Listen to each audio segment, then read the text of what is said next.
kama hivi.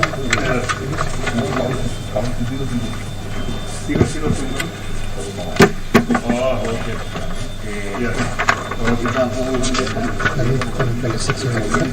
And this fellow up on 6 minutes. I hope you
So then we have two questions.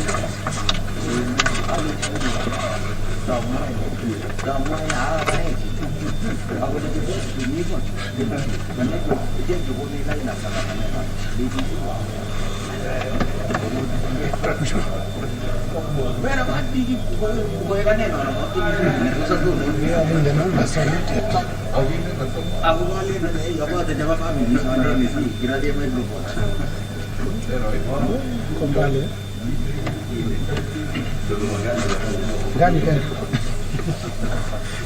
Ani nambah lagi.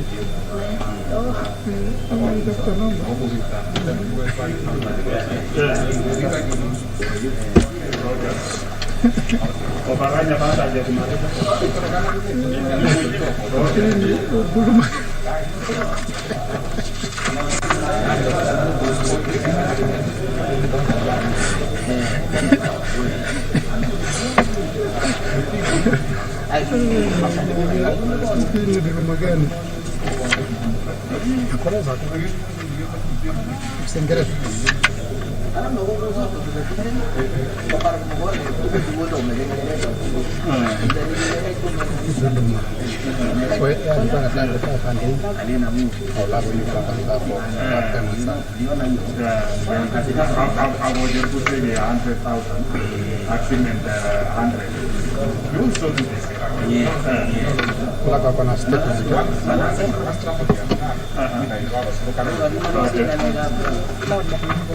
Jadi panas tadi.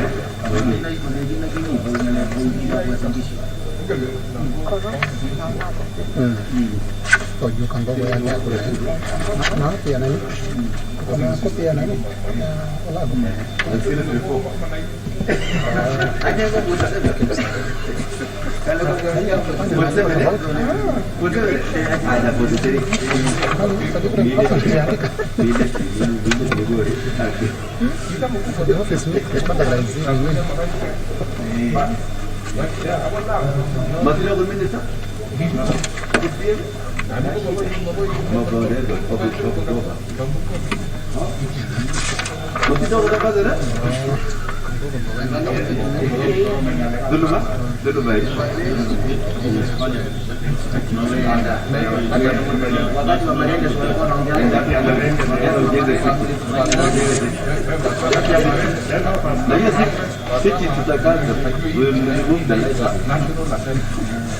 We'll cancel all the licenses.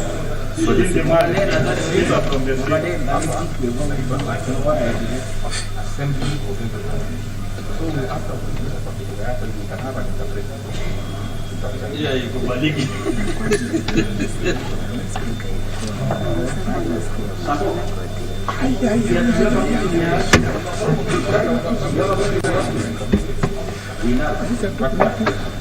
case ilikuwa on.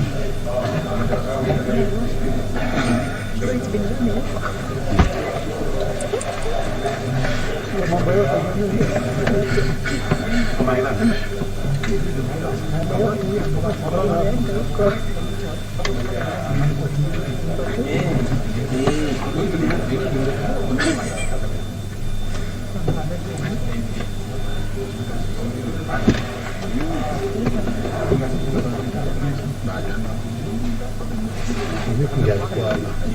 Wiki ndio alikuwa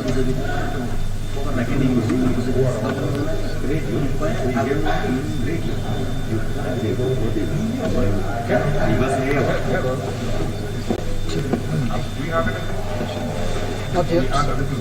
Yes. Not yet. not yet.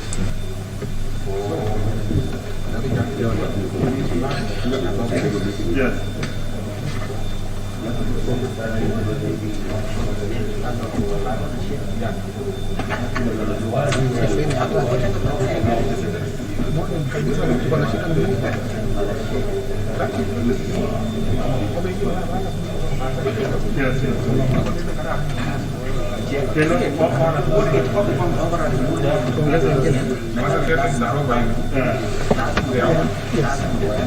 Order, members. Order. We still do not have the required quorum. So I order that the bell be rung for a further 5 minutes. Further 5 minutes.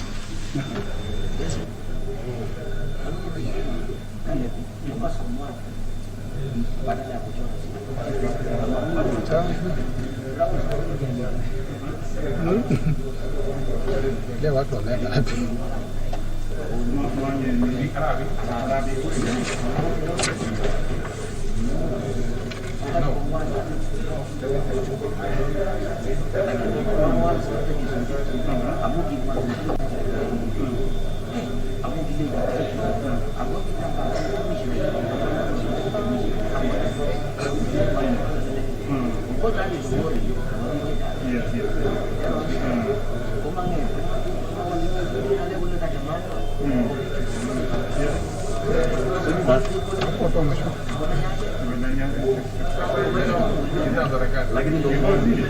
Mama joy pare.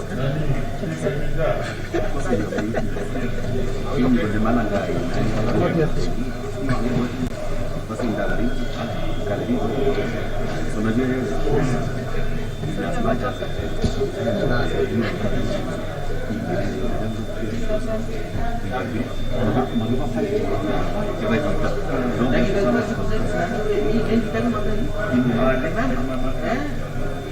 Park is not sitting. They are supposed to come here, come on, remember so.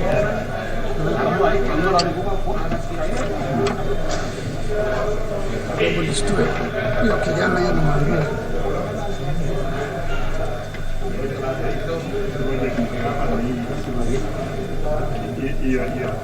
Kama walikuwa na nini tena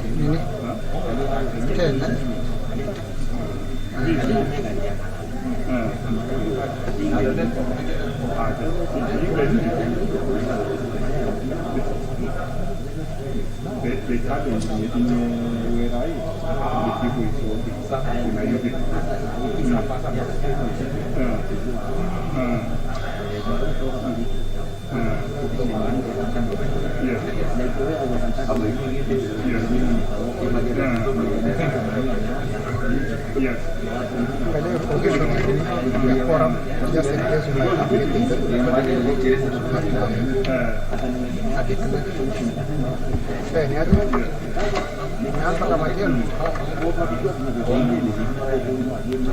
Yes, yes.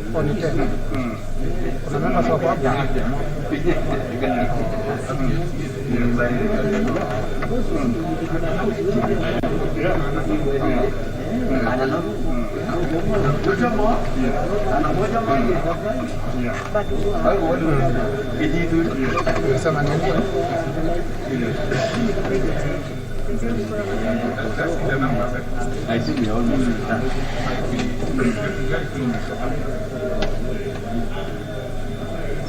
Imejaa, itajaa.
That member walking in, just walk in so that we can now move to business.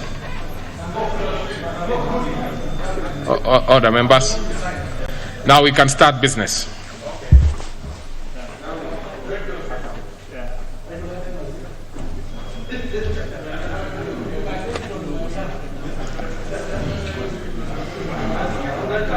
Order, members, order.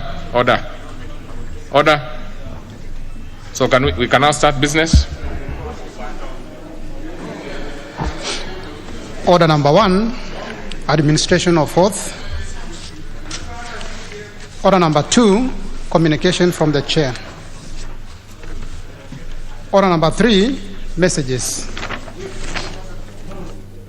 Order number 4, petitions.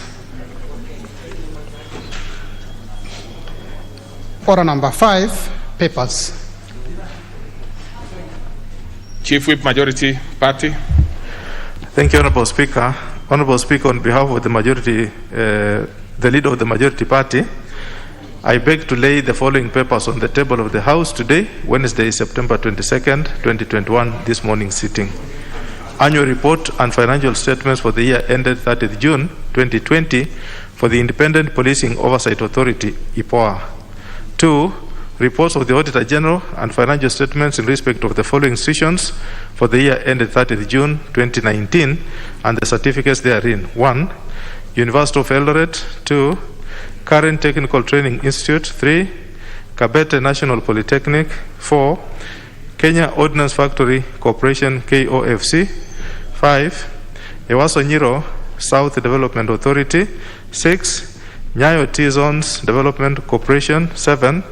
Kenya Meat Commission. 8. Micro and Small Enterprise Authority. And 9. Africa Institute for Capacity Development. Thank you, Honorable Speaker. Very well. So we go to the next order. Order number 6, notices of motion. Order number 7, questions and statements. This particular order, we will start with questions. And this morning we only have ordinary questions. So let's start with the member for Nandi Hills, the Honorable Alfred Keter. Thank you, Mr. Speaker. I raised was the following question to the Cabinet Secretary for the National Treasury and Planning. That number 1, what is the current amount of the country's total debt, both domestic and external? Question number 2, could the Cabinet Secretary provide a breakdown of the total amount of funds that the country has borrowed, both domestically and externally, since independence, indicating the amount borrowed during the term of each of the previous and current presidents? Question number 3, what plans has the government put in place towards ensuring that its debt levels, particularly the external debts, are maintained at manageable levels? Thank you, Mr. Speaker. Very well. That one will be replied to before the Departmental Committee on Finance and National Planning. The question by the member for Jomvu is deferred upon his request, which I accept. So we go to the member for Loima, the Honorable Jeremiah Kamais Lamurukai. And honorable members, you should be asking, this question is extremely long. Proceed. Thank you, Speaker. Speaker, this is the second time I'm introducing this question. And the question reads, this is question number 361 of 2021, directed to the Cabinet Secretary for National Treasury and National Planning. Question 1, could the Cabinet Secretary explain the method used by the Kenya National Bureau of Statistics, KNBS, during the 2019 National Population and Housing Census exercise in Turkana County, specifically Loima constituency, which recorded a 12% drop in the population from the figure recorded during the 2009 census, despite the area having recorded a fertility rate of 6.9% and a growth rate of 3.35% on average, which is higher than the national average of 5.9 and 2.9% respectively. Question 2, could the Cabinet Secretary also explain why the pre-census projections of the population of Loima constituency indicated a population of 151,935 in 2016, 157,340 in 2017, and 162,807 in 2018, with the population catchment projections estimating 32,334 households, with an average household size of 5.9 translating into a population projection of 190,770.6 only for the 2019 population and housing census to record a 12% reduction.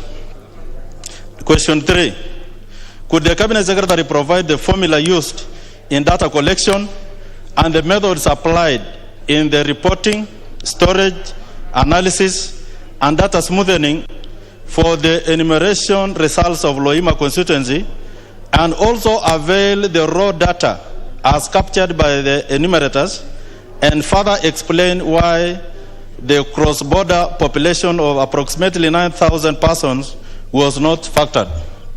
Last question, Honorable Speaker.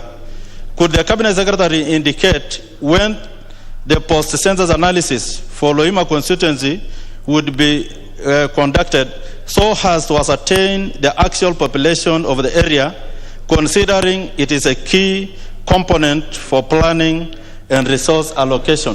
Thank you, Honorable Speaker. Very well. That will be replied to before the Departmental Committee on Finance and National Planning. So we go to the next segment in that particular order. But order, members, order. There are two members who are speaking very close to each other.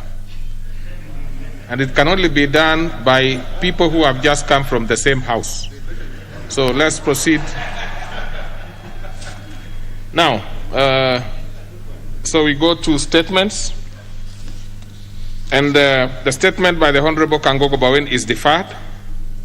I have received a request, which I accept. The next one is by the Honorable Olago Oluoch. Are you ready with that one, the Honorable Olago? I am, Mr. Speaker. Proceed.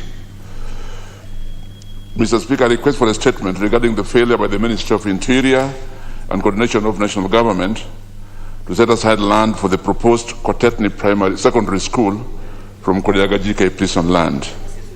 Honorable Speaker, pursuant to Standing Order number 44, sub 2, sub C, I wish to request for a statement from the Chairperson, Departmental Committee on Administration and National Security, regarding the intention of the Ministry of Interior and Coordination of National Government through the Department of Correctional Services to identify and set aside specific acreage of land for the creation of the proposed Kotetni Secondary School. Honorable Speaker, sometime in 2011, the then Vice President and Minister for Home Affairs, Honorable Kalonzo Musyoka, after consulting with his then Permanent Secretary and myself, confirmed in writing that land would be set aside at Kodiaga GK prison for creation of a much-needed secondary school for boys and girls. Thereafter, Mr. Speaker, despite several efforts by the community living around Kodiaga GK prison, the Ministry has not been able to indicate the acreage and the specific siting of the land set aside for the school. Since then, the number of pupils that need access to public secondary schooling has increased enormously. The policy of the government on 100% transition has put even more pressure on the few secondary schools in the area. Now is the time for the ministry to identify an appropriate acreage of Kodiaga GK prison land that lies adjacent to Kotetni Primary School so that the community may realize the dream of starting a secondary school. Honorable Speaker, it is against this background that I seek a statement from the Chairperson of the Departmental Committee on Administration and National Security to address the following issues. Number one, could the Chairperson confirm that a decision had indeed been made around 2011 to excise part of Kodiaga GK prison land for the creation of a secondary school for the community? Number two, is the Chairperson aware that the creation of such a school would ease the pressure on secondary school admissions in the surrounding area and would also offer places for pupils in Kodiaga GK prison, primary and Kotetni primary schools and other primary schools in the vicinity?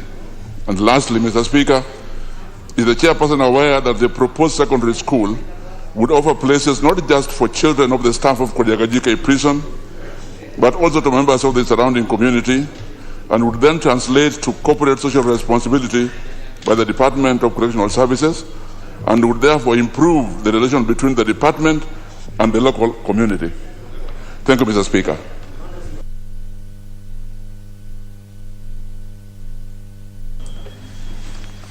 Very well. And members are discouraged from coming to the Speaker's chair because therefore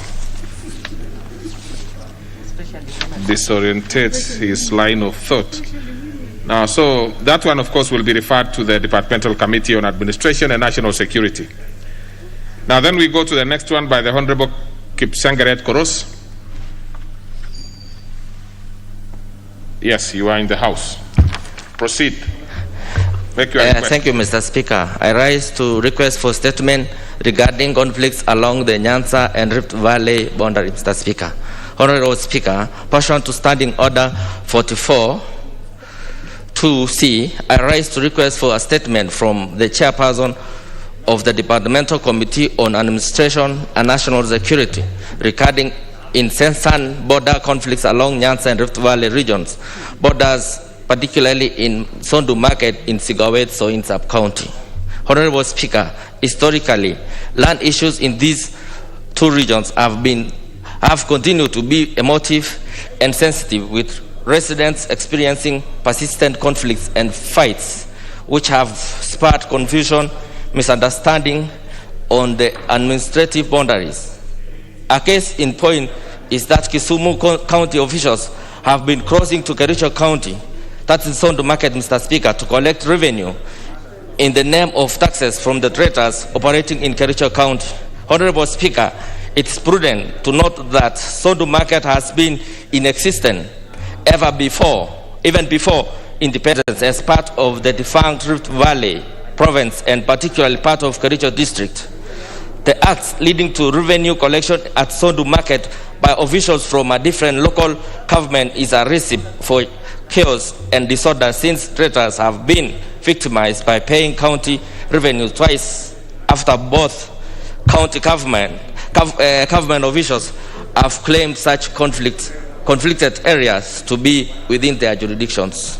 Honorable Speaker, aware that there have been survey beacons since time immemorial, clearly demarcating the two regions, it's impracticable for the Kisumu County officials to cross the side of Kericho in Sondu Market and frustrate the innocent traders therein in the guise for lack of clarity, a problem which has persisted in the last 3 to 4 years without mitigation. Honorable Speaker, it is against the background that I seek a statement from the chairperson, Departmental Committee on Administration and National Security, on the following. Is there a clearly demarcated boundary between the counties of Kericho and Kisumu? And what has changed for the last 4 years, given that such an encroachment didn't exist earlier on? Who removed, or rather altered, the initial beacons of the general boundary survey distinguishing the two regions, and under whose supervision? 3. What measures has the ministry undertaken to clearly demarcate the boundary between the two counties with specific interests at Sondu Market? What short-term measures has the ministry put in place to ensure the local traders are mitigated against the menace of double taxation? Thank you, Mr. Speaker. Well, now, that one will also be referred to the Departmental Committee on Administration and National Security. I would be very happy to get either the chair or the vice of that particular committee, or even one member, to get to know the feeling on how long these two requests will take.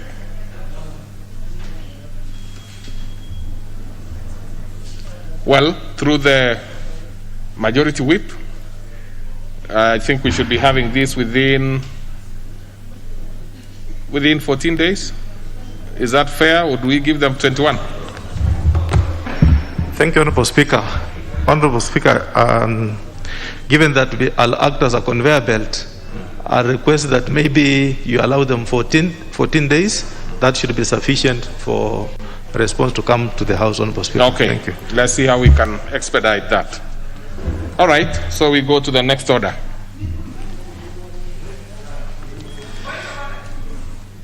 Honorable.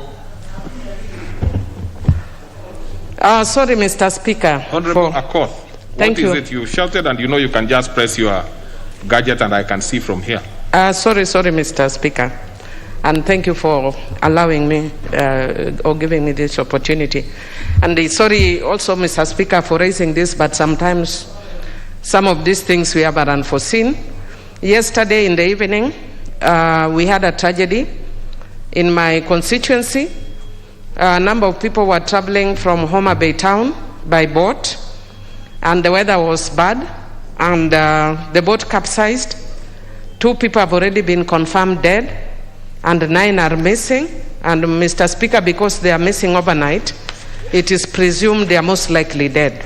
So, Mr. Speaker, my constituency has lost, or may likely to have lost, 11 people. Mr. Speaker, let me take this opportunity first of all, to send my condolences to the people of Nduru and Lambwe and Suba North in general. But Mr. Speaker, in a very special way, the reason why I'm raising this point of order, because tragedy does not respect orders. I will be raising a more substantive issue later. But I was just requesting the government to assist. I know that there are people who are already helping with the rescue, but just to also help us, because as people of the lake, the people who die are buried immediately. If the government, when the bodies are recovered, if the government can help us to assist those families who are bereaved, Mr. Speaker. Thank you. But the Honorable Millie, I feel your pain, because this is a serious thing that lives have been lost. But you're also a seasoned politician who's been in this house for quite some time. You could have easily raised it in a different manner, procedurally. I agree with you that some of these things do not require procedure, but you see, we have too many things that would not require ordinarily procedure. Therefore, if we bring all of them together, then we will become a completely unprocedural house. So, but you have had your day. But in future, I would be happy if you have an issue, even of a different nature, you raise it using the right standing orders, because you actually rose as if it was something which was out of order. Yes, indeed, that is out of order, but the specific things that would raise points of orders within the presence. Thank you. So then we can go to the next order. Order number 8, the National Government Constituencies Development Fund Amendment Bill, National Assembly Bill number 34 of 2021, first reading. A bill for an act of Parliament to amend the National Government Constituencies Development Fund Act 2015 and for connected purposes. Order number 9, the Kenya Deposit Insurance Amendment Bill, National Assembly Bill number 43 of 2020, second reading. Now, on this particular one, we had a balance of 27 minutes, and there was a member on the floor. Which member was this? Yes, Fabian, Honorable Fabian Muli. Are you in the house? Because you had a balance of 6 minutes. In absence of the Honorable Fabian Muley, he forfeits, of course, his minutes. Therefore, we'll go to other members who wish to contribute, and we have only 27 minutes. So members would be... So we will, I don't know, let's start with, I can see from the list, Honorable Pukosa, had you contributed because you are top on the list? Honorable Sankok had also contributed. We have Honorable Paul Mwirigi. You had contributed on this, or you want the next one? The Honorable Dawood? Well, interesting. We probably are having... Let me see, any member who wants to speak, please press the intervention slot so that I don't have to call all your names and put you down in the rank here. Put the intervention slot. I will notice from that bit. The Honorable Ogutu, is it on this one? I don't think so. Let me see the one who's just pressed now. Honorable Murugara. Then it seems that we probably, the only option that we have is to ask the mover to respond and to reply. Honorable Dawood reply. Well, Honorable Dawood, I've seen just one member who wants to contribute, and that would be the last one, really. And then we have you replying, because then other members would come and want to contribute on something that has already... So proceed, the Honorable Member for Gilgil, the Honorable Wanjira. Thank you, Mr. Speaker. I rise to support this bill by Honorable Dawood, and I think what Honorable Dawood is trying to do is just to tidy up what has been in practice. And Mr. Speaker, as you know, the current payout right now is pegged about 500,000 for any bank that sinks or any institution that goes down. And Mr. Speaker, that means as a regulation, it is easily moved. It actually becomes a moving variable. So I think what he's trying to do is to correct that anomaly and to ensure that we don't have conniving institutions that go behind the regulations to make adjustments without following the due process. So Mr. Speaker, by putting it to 1 million and putting it in an act of parliament, it gets more weight in terms of the KICD has will be actually obliged to peg it at 1 million. And Mr. Speaker, that means we'll have more security for these institutions, and being in law is better than being in the regulation. So I want to just thank the Honorable Dawood for that, and I support. Thank you, Mr. Speaker. That was brief. So let's have the mover replying. Thank you. Thank you, Mr. Speaker. I wish to reply. Mr. Speaker, when I brought this bill, the majority leader did complain that we did not need this bill.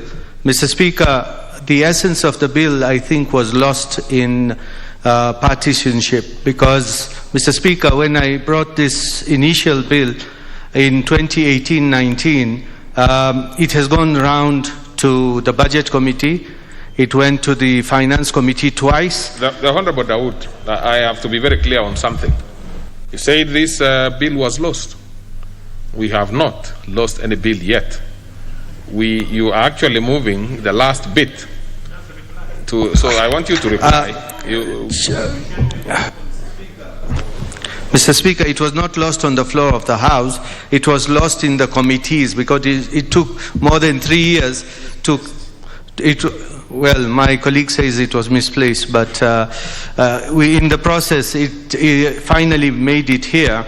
And, Mr. Speaker, when I said the Parliamentary Budget Office, when they came to the Finance Committee and the Budget Committee, they recommended, because with this bill in place, the savings culture in this country will improve. And they even said that the money to the exchequer will be more than what they are getting at the moment.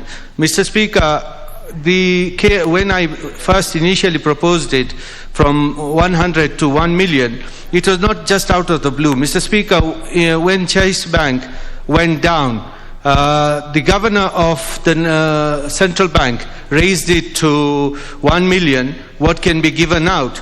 And Mr. Speaker, that was the basis, because 100,000 in 1989 is not the same as 100,000 in 2021. So that is why, Mr. Speaker, when they did a regulation by KDIC, did a regulation to raise it to 500,000 in 2020, that does not suffice, because a regulation can be withdrawn at any particular time. And that is why I have put it at 1 million. Mr. Speaker, like I said last time, this is an insurance. Now it is risk-based.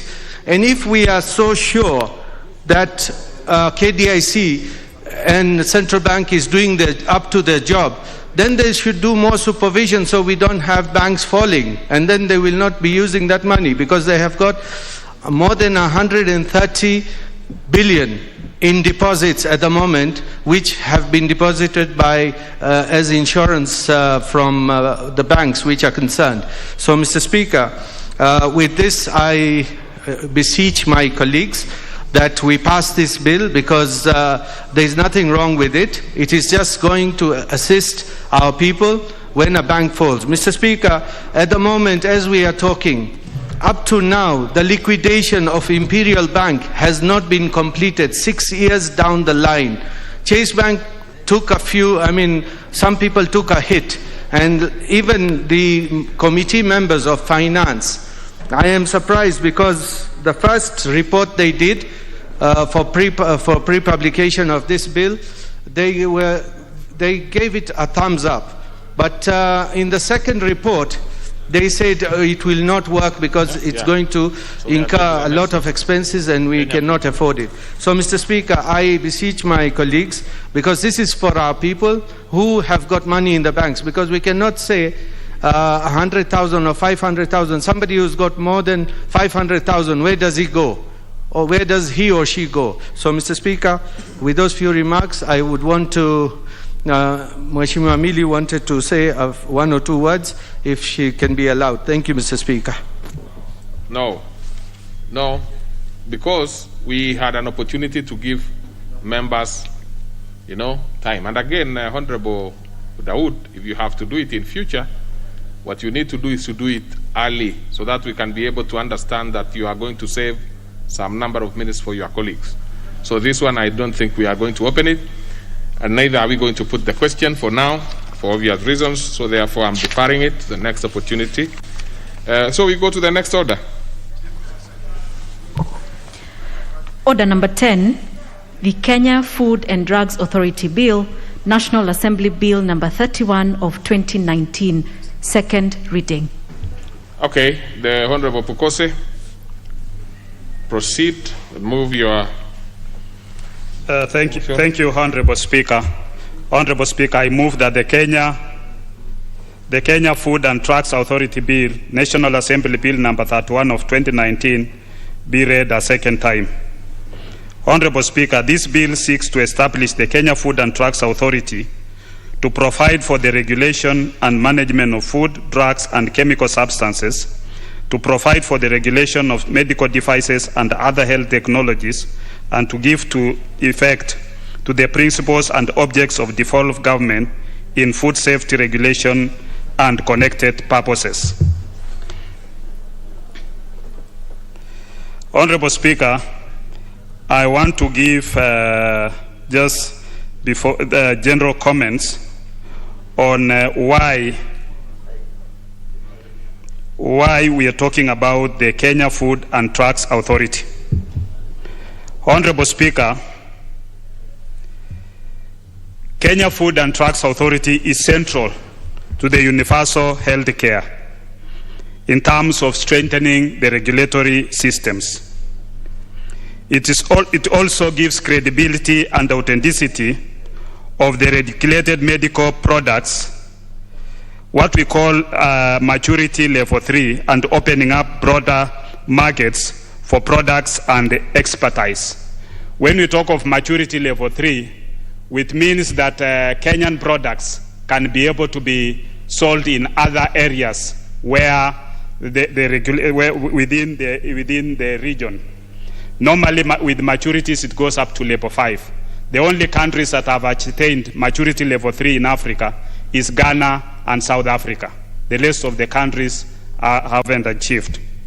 So that way, it means our products, our pharmaceutical products, can be sold within any other region outside Kenya if we achieve maturity level 3. Also, under the WHA, World Health Assembly Regulation number 6720, this is in keeping with international practice and guidance from the World Health Organization.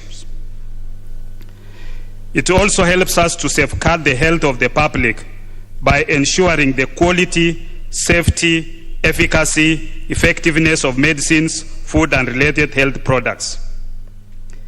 Health is a contributor to economic development. A critical and integral part of the health policy as set out in the 4th schedule of the 2010 Constitution and the Health Act 2017, Section 62.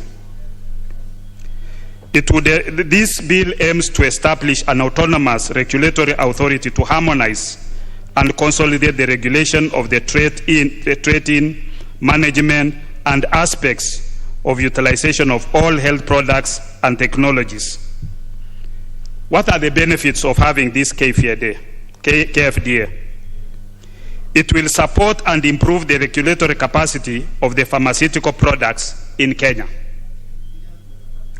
2, mitigation of substandard and falsified medicines, because occasionally you go to a place and you find that the medicines that are being consumed could be substandard, it could be falsified, could be spurious.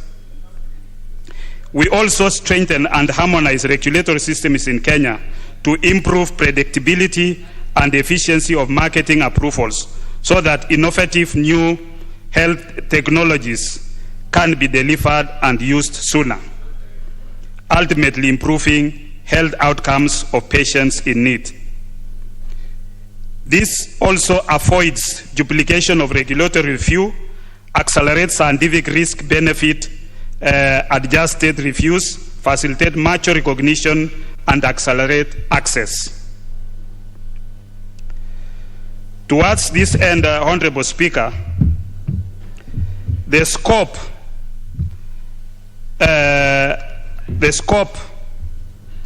of food and drug safety legislation is generally defined by the category of the products. Order, member for Samburu East and member of, which county is that? But please, I have indicated that we must keep safe social distance. Yeah, doesn't matter. Actually, I even said that it is people from the same house, actually from the same home, because you know in same house it could be different. So please, let's keep very, very safe distance. It's good. Proceed, the Honorable Dr. Pukosi. Thank you. Thank you, Honorable Speaker. Honorable Speaker, the purpose of this KFDA bill is to safeguard the health and safety of consumers with regard to broad categories of products which they routinely consume. These are food and medicines. The measures outlined in the bill seek to ensure that food is safe and of adequate nutrition, and the medicines and other products used in healthcare are safe, efficacious, and of acceptable quality. The bill is expected to address chronic weaknesses in the existing regulatory and control systems. In as far as drugs is concerned, Kenya has a national regulatory authority for assuring the quality, safety, and efficacy of medicines. This is the Pharmacy and Poisons Board. However, the current enabling law, the Pharmacy and Poisons Act, which was done in 1957 to create through CAP 244, is outdated and it presents numerous challenges to the functionality of the Pharmacy and Poisons Board. And I'll give examples. The Pharmacy and Poisons Board regulates the profession of pharmacy and medicines. Although this model was common practice in the 1950s, the health landscape and the health sciences involved have changed dramatically, and consequently, the regulatory approaches have evolved. In today's world, regulating the competencies of health professional pharmacists is very different from regulating the quality or efficacy of a medical product, medicines. Therefore, there is need for harmonization, especially within which was adopted within the EAC partner states, agreeing that each country adopts an FDA institutional model of regulation. The regulation of medical devices, including diagnostic devices, has been perhaps the most fragmented. Until the late 90s, there was no clear global framework for regulating medical devices, although they were deemed to be medical products. Initial attempts by the Pharmacy and Poisons Board to implement a regulatory framework for medical devices were met with the resistance and conflict from other professions, particularly nurses, laboratory technicians, and technologists. The regulatory bodies of these professions had made attempts to fill the historical gap through expanding their mandates to include the regulation of various categories of medical devices. The ensuing conflict resulted in several instances of litigation aimed at retaining control over the market and for medical devices. Honorable Speaker, with specific product categories, in as far as how does the KFDA contribute to the Big Four? I've talked about the universal health care, which is important. I've talked about economies in terms of business.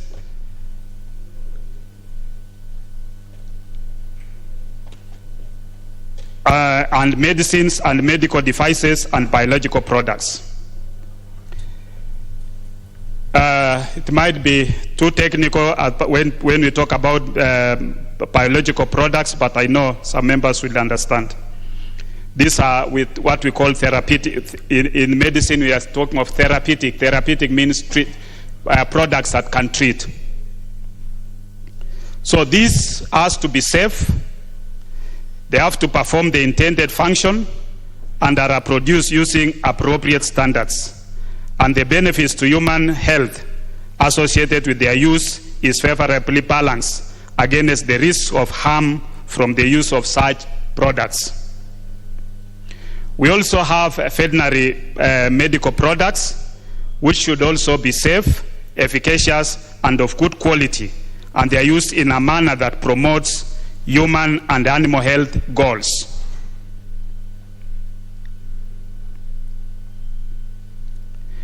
This bill, Honorable Speaker, will affect the governance and institutions arrangements in that it is intended to strengthen the Pharmacy and the Poisons Board to become a regulatory authority.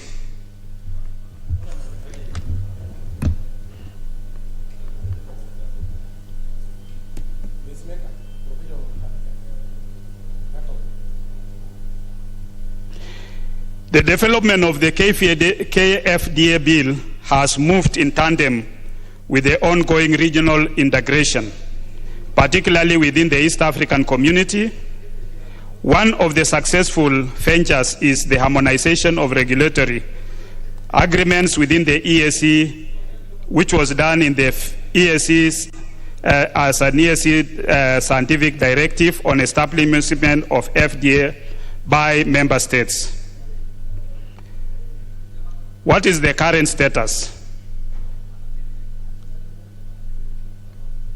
Currently, within the EAC countries like Uganda, Rwanda, Tanzania have what we call regulatory authority. And it's only in Kenya that we are lagging behind. Therefore, it is important for us to be able to adopt this so that we can move as a country.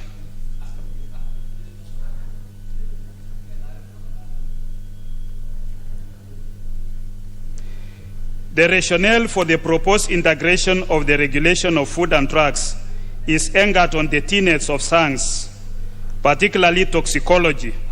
That is, all chemicals and biological substances are potentially poisonous to humans, whether in their natural state and under normal conditions of use or when prepared, used or applied inappropriately. Such chemical or biological substances can enter the human body through food, animal or plant origin, whether raw or cooked, processed or unprocessed, or medicines and medical products of all forms, including human vaccines and human blood for transfusing, or medical devices and products used to diagnose disease, or cosmetic products or through veterinary medicines, when administered to food-producing animals or through various chemicals used in agriculture, industrial, or mining applications.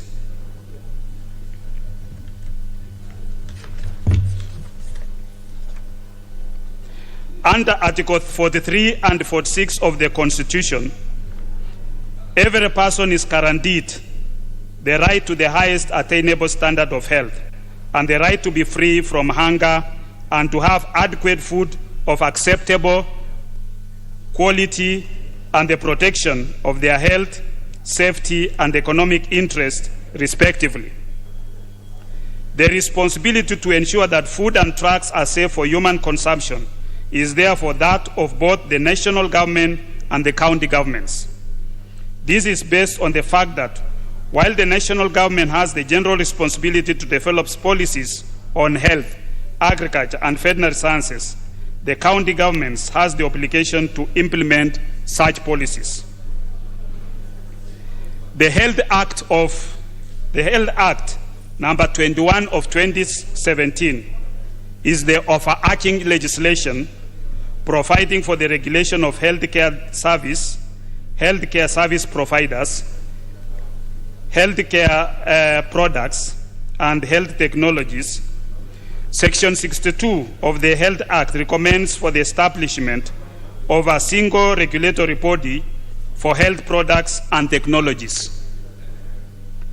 The single regulatory framework contemplated under Section 62 of the Health Act has assigned the functions to inter alia licensed health products and health technologies, licensed manufacturers and distributors of health products, conduct laboratory testing and inspection of manufacturing, storage and distribution facilities of health products and technologies, control of clinical trials, conduct advertising and promotion, post-marketing surveillance for quality, safety, and disposal of health products and health technologies, and regulate contractors for medical devices and physical security for products including radioactive materials and biological products. The Health Act further provides that the legislation contemplated under Section 62 shall provide for the granting of marketing approval only by technically competent body after appropriate assessment has established that such a product generally meets the recognized standards and approval made subject to conditions, notably with respect to the conduct and content on promotion and advertising. Honorable Speaker, despite the proposed establishments of a single regulatory body to regulate the health products and technologies and the provision on the grant of marketing approval only by technically competent body, under the Health Act 2017, the bill under Clause 12 provides that the primary object of the proposed establishment of the Kenya Food and Drugs Authority, herein referred as the authority, shall be inter alia provide for the regulation, investigation, inspection, and approval of food, health products and technologies and related matters in the public interest, and to ensure adequate and effective standards and guidelines for regulation of health products and technologies. Additionally, the bill prohibits, under Clause 79, the advertising of any health product and technology without the written permission of the authority. Further, the bill mandates the authority under Clause 113 to inter alia develop regulations with respect to the labeling and packaging and the offering, exposing and advertising for sale of food, drugs, health products and technologies, and provide the manner and procedure in which clinical trials may be conducted in Kenya.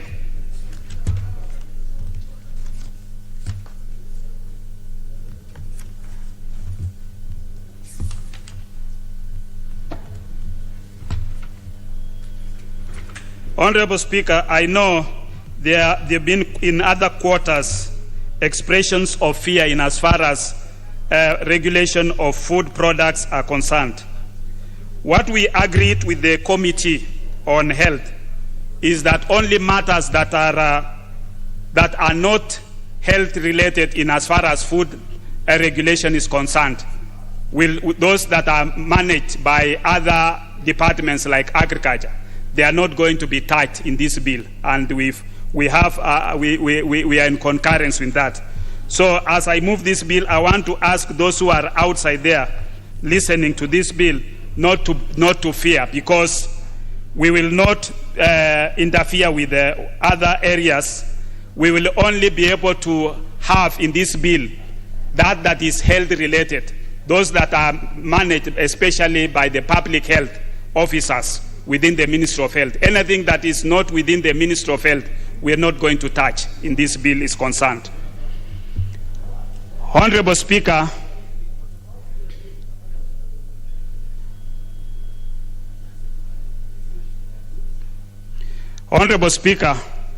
this bill will also have various departments within it.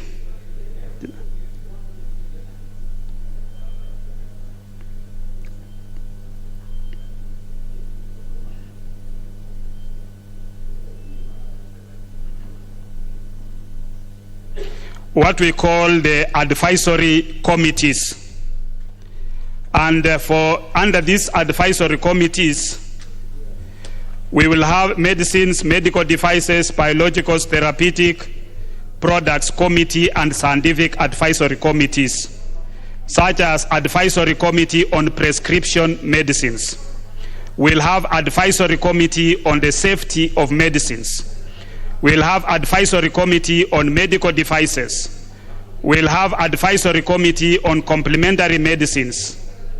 We'll have advisory committee on biologicals. Advisory committee on safety of vaccines. As you are aware, with the COVID issue now, vaccines is a major issue. But among the other vaccines, we have other vaccines. So you'll have an advisory committee on vaccines. And for the scheduling of substances, you'll have advisory committee on medicine scheduling and advisory committee on chemical scheduling. For the regulation of clinical trials, a national health ethics committee. Right now, if you want to approve for any trials, you either seek for the approval from the Kenyatta National Ethics Committee, but we need to have a national advisory committee on ethics.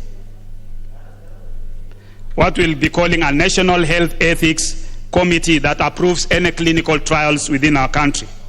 On combating antimicrobial resistance, a national antimicrobial stewardship advisory committee, because more often you find that people go over the counter and you ask, you are even buying antibiotics over the counter without prescriptions. If you went to other countries like United States or in European countries, you can never, even South Africa, you can never buy antibiotics over the counter. Because that leads into what we call antimicrobial resistance. For the prevention and control of poisoning, a national poisons information service and provisions for the designation of poison centers. You find people have taken in some poisons in whatever corner it is. We need to be, how do you access information on what you need to do in as far as poisons are concerned? These are emergencies. People have taken rat. You are in the corner of Kapuchai. I have seen the Honorable Kalasinga. You can be able to call the National Poison Center and be able to be advised, even the doctor who is there, on what to do. For appeals from decisions made under the KFDA Act, we'll have the Kenya Food and Drugs Tribunal. I know these are tribunals that will have a lot of activities, because where do you appeal in case of any issues like that? So, Honorable Speaker, with those few remarks, I know this is a very interesting bill. It's a bill that I really want to compliment the Committee on Health for. They have put a lot of energy in this. They have put a lot. I know the chair, wherever she is, she's listening, but Ward Chief is here representing her and the committee. I saw Honorable Eseli Simiu. I saw Honorable Dr. Nyikala around. They've put a lot of energies on this bill, and I know this is a bill that even the Ministry of Health, the Pharmacy and Poisons Board, they put a lot on this bill, and all the stakeholders, Path International also, our partners have put a lot in this. I want to appreciate Path for their role in terms of putting a lot of efforts in this. John Paul, wherever you are, and your team, thank you very much for supporting this bill. Honorable Speaker, this is a bill that will revolutionize drugs and medicines within this country. The Honorable Pukose, these thanks and other compliments, I think we can do it once you've heard what the other members have, so that you don't thank this one. Yes, then it turns out that the ones who support you more are even the newer and who have spoken later. Yes, I'll thank them when they contribute. Yes, Honorable Speaker, thank you for that guidance. Honorable Speaker, I want to ask the House that let's support this bill. This is a bill that is good for our country. It's a bill for future generations, and we should also be able to benefit as a generation from this bill. With those few remarks, Honorable Speaker, I want to move the bill and ask Ward Chief to second. Now, that is a name not known to records, so I'm trying and struggling to know who is this ward chief. But if you mean the Honorable Martin Owino, the member for Ntewa, that other name is not on record. I'm told it is somewhere as he passes a few constituencies closer to his. That's when that name kicks, into the mind of members of his constituency. Yes. Yes. Honorable Martin Owino, also known as Ward Chief. Now that's better. Yes. Thank you. Okay. Thank you. Honorable Chief Owino then. Thank you, Mr. Speaker. Me, son of a chief. My dad was a chief. I'm so happy to second this bill, Mr. Speaker.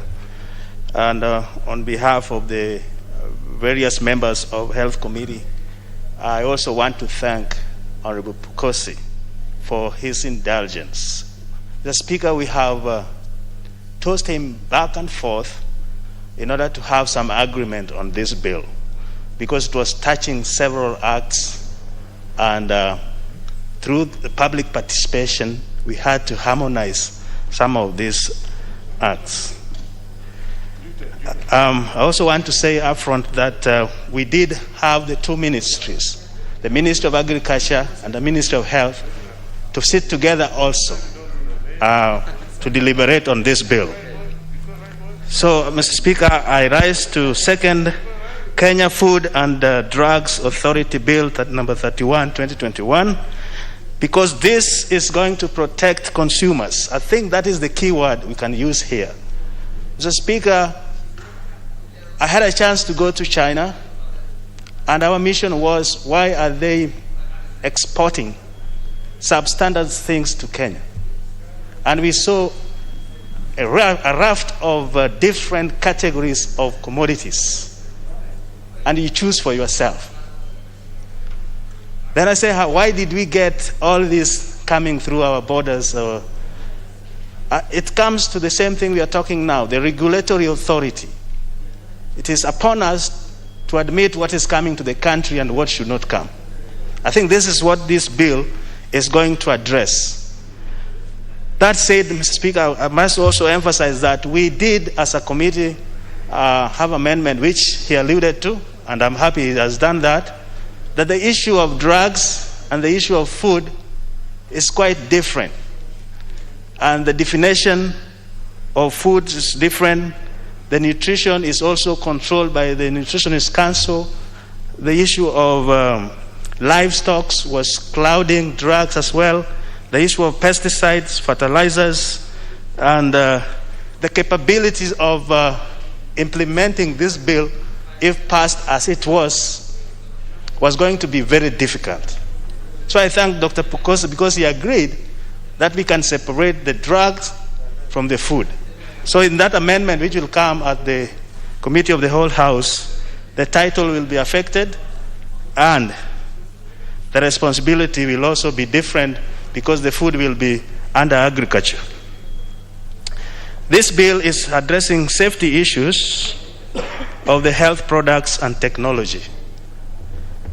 Health depends on the quality of the products that we allow to come into our country. And Mr. Speaker, if you are subjected to substandard items or supplies into your body, let's say for drugs, the organisms might not be sensitive to them, and the disease progression will continue for sure, and you will have more complications. So it is important that this bill, if passed, will strengthen the regulatory authority to do that. The other issue is the quality of the substance. Safety is one thing, but the quality is also another thing. Something can be safe, but it's not of good quality. So it is addressing that. All those two, if addressed properly, will also give birth to efficiency. And in health, efficiency is very vital. Because if there is delayance in even supplies we are talking about, because they are subjected to substandard regulations, then even people will die. Or if they come late when the disease has progressed, and that we will be dealing with another level of care. The Speaker, the issue of UHC has been mentioned by the originator, and that is also anchored on the value of health. If flow products are administered into the body and you don't get well, even getting back to the hospital would be a big problem. That's why many Kenyans are now looking for alternative medicine. So this bill is trying to cure that when we allow the products, the doctors prescribe it, we know it is of good quality and it will add value to health. Mr. Speaker, the other thing is the control of what to buy over the counter and what not to buy used to be enforced by Pharmacy and Poison Board. But that's not happening. Anybody can walk into any establishment, especially chemists, and buy what you want. So we hope when this is enacted, it will add more power to control of our drugs. Otherwise, I want to yield my time to members to comment on this because we dealt with it as a Committee of Health for a long time. But I think it is a good thing. And in closing, I just want to make sure you understand that the bill is moved as is, but there are amendments that are coming which will separate this bill from drugs and food. And food will be under the agriculture, and the agriculture is developing another bill for food separately. This is because we also ventured into many countries which has combined them and found that they are not very effective. Tanzania is one of them, which when the whole thing, Food and Drugs Authority, now they are trying to redo it again. The US, which is the birthplace of Food and Drug Authority, has also evolved. The name's still there, but there are sectors which has been formed separately, either to deal with food and also to deal with drugs. So with those few remarks, the Speaker, I second.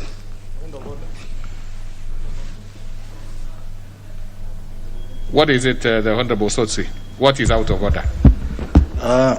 Thank you, Mr. Speaker. Mr. Speaker, you will agree with us that this How can I agree before I even get to know what you want to say? But what is out of order? Okay, my point of order is that the mover of this bill, my good friend Dr. Pokose, clearly indicated that the doctors in this house are in agreement.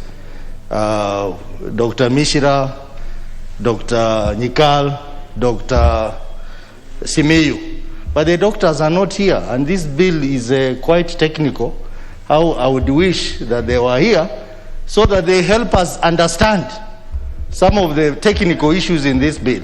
Considering that there is no report to this bill, Mr. Speaker. You know you are out of order, the Honorable Sotsi, because first, the Honorable Pukose did not say that. What I heard Honorable Pukose say is that the members of the Committee on Health are in agreement. But you see, that is neither here nor there, because still the rest of the membership, committees are the secondary institutions. The primary one is the House. So members will contribute, whether they are doctors or not. Really, there should be no major issue there. So whether the doctors will be here or not, we will turn a blind eye to that one. But the leader, the majority whip, what is it? Thank you, Honorable Speaker. Honorable Speaker, with the permission of Honorable Sotsi, allow me to inform you as a reminder that... that then therefore it's not a point of order, it's a point of information. Yes. Now then the Honorable Sotsi must accede to that. Do you want any information? Yes, of course. Mr. Speaker, I said in the absence of a committee report, which is not there, which should have guided us, really, we need more information. And the doctors would be better placed. Now the Honorable Sotsi, you see, if you are talking about the committee report, that would be a real substantial issue. The only thing is you talked about members not being here. But then there is something you did not... Do you want information from the majority whip? Okay, you accept to it by nodding, so let's hear what information you have. Thank you, Honorable Speaker, and I want to appreciate my very good friend, Honorable Sotsi. Looking at the bill which I have with me, the bill is written in English, Honorable Speaker. It has no medical jargon in it. Therefore, Honorable Speaker, I just want to inform Honorable Sotsi that please get a copy of this bill. It's in plain English, it's well understood, and you can debate without really being a medic. Thank you, Honorable Speaker. That is a problem now. You see, the Honorable see the problem sometimes with accepting information. The information might not be extremely good. Now, I really didn't think that information was necessary for you. I mean, I'm sure you can see it's in English. So, but then, allow me to propose a question so that we can go to debate, which is that the Kenya Food and Drugs Authority Bill, National Assembly Bill number 31 of 2019, be now read a second time. Now, I will go by the order, and I see almost as usual, the Honorable Sankok is top on the list. Yes, Honorable Speaker, because it is not by coincidence that I am called nominee 001. Even in coming to this House, Honorable Speaker, you will affirm that I come before you, Honorable Speaker, and leave after you, Honorable Speaker, because I have to earn from my sweat. Honorable Speaker, that is from the onset. That is obviously correct. Yes. Because it depends also on, you know, there are people who should come to wait for others. There are people who come after others have waited. Now, you belong to the first category. The Speaker obviously belongs to the other. So you are doing what you are supposed to do. So proceed. Thank you very much, Honorable Speaker. Honorable Speaker, from the onset, I really do support this bill that have been brought by a world-renowned surgeon, Honorable Dr. Pokose. Honorable Dr. Pokose have seen the problems that are Kenyan facing, especially in the upsurge of cancer, in the upsurge of non-regulated food and drugs, Honorable Speaker. So, Honorable Speaker, I do support the Kenya Food and Drug Bill, which will give birth to the Kenya Food and Drug Bill Authority that will house all regulatory organs of all the foods and drugs in our country. Honorable Speaker, currently, regulation of food and drugs in our country is hazardous, just to say the least. Honorable Speaker, because you remember the Matiang'i and his mercury in sugar, how they came up with mercury being in sugar, or the rationale between on somebody putting mercury, which is more expensive, on sugar so that they can sell at the price of sugar, we will not have understood, Honorable Speaker.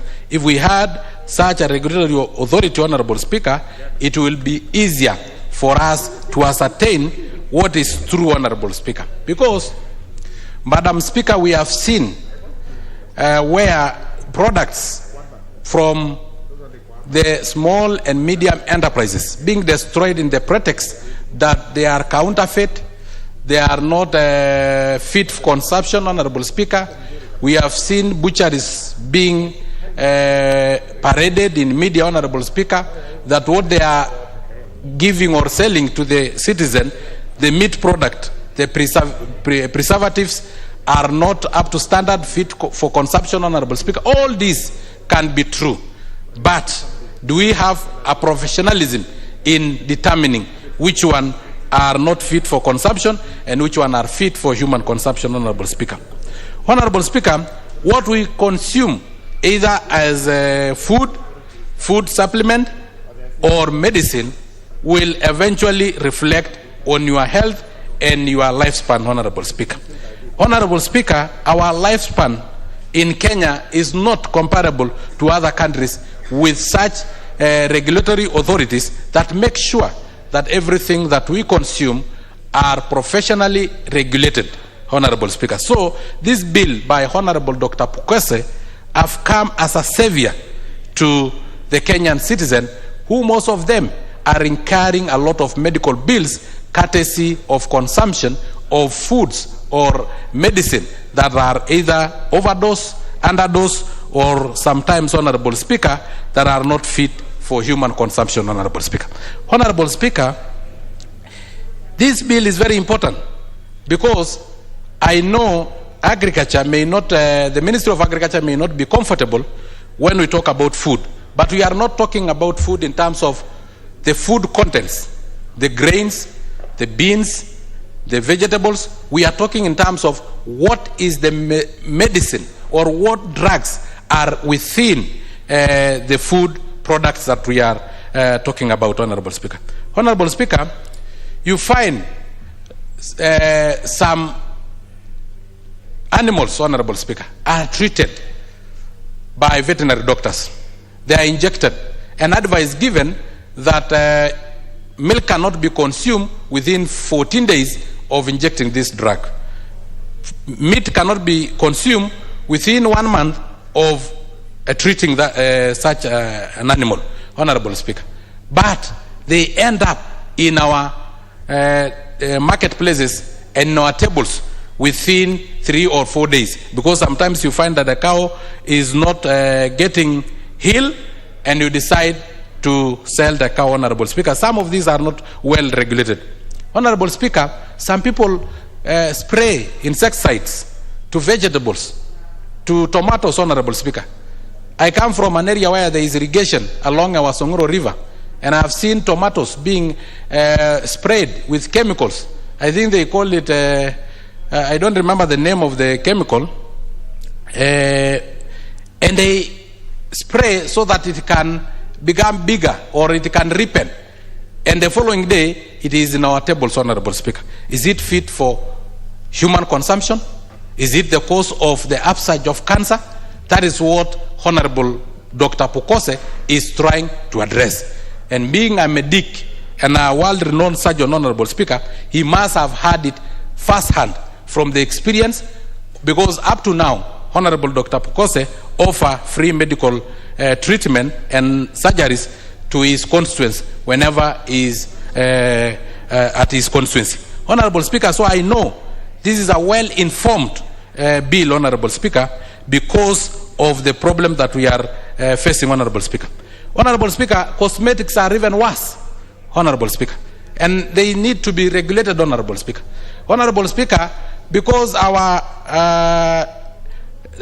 ladies are so much into looking beauty and attracting more men at the expense of looking into their kidneys and looking into their organs that may fail because of the overdose of some of these chemicals that are used in lightening their skin. Honorable Speaker, the skin are lightened by drugs that destroy melanin, Honorable Speaker. And sometimes for these cosmetics to stick into our bodies, you need a sticker, and most of the time they are heavy metals like lead and mercury.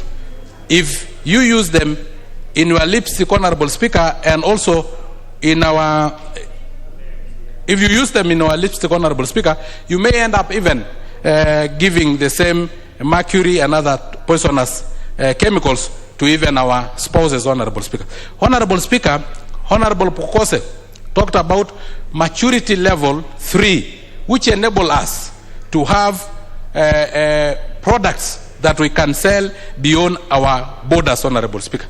Currently, it is only South Africa and Ghana that their drug and pharmaceutical products are at maturity level 3, meaning they can sell and get foreign exchange beyond their borders.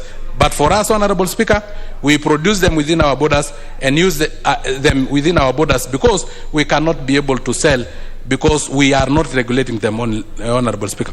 Honorable Speaker, this bill also and this authority will be able to regulate prescription-only medicine, Honorable Speaker. In Kenya, you can buy antibiotics over the counter.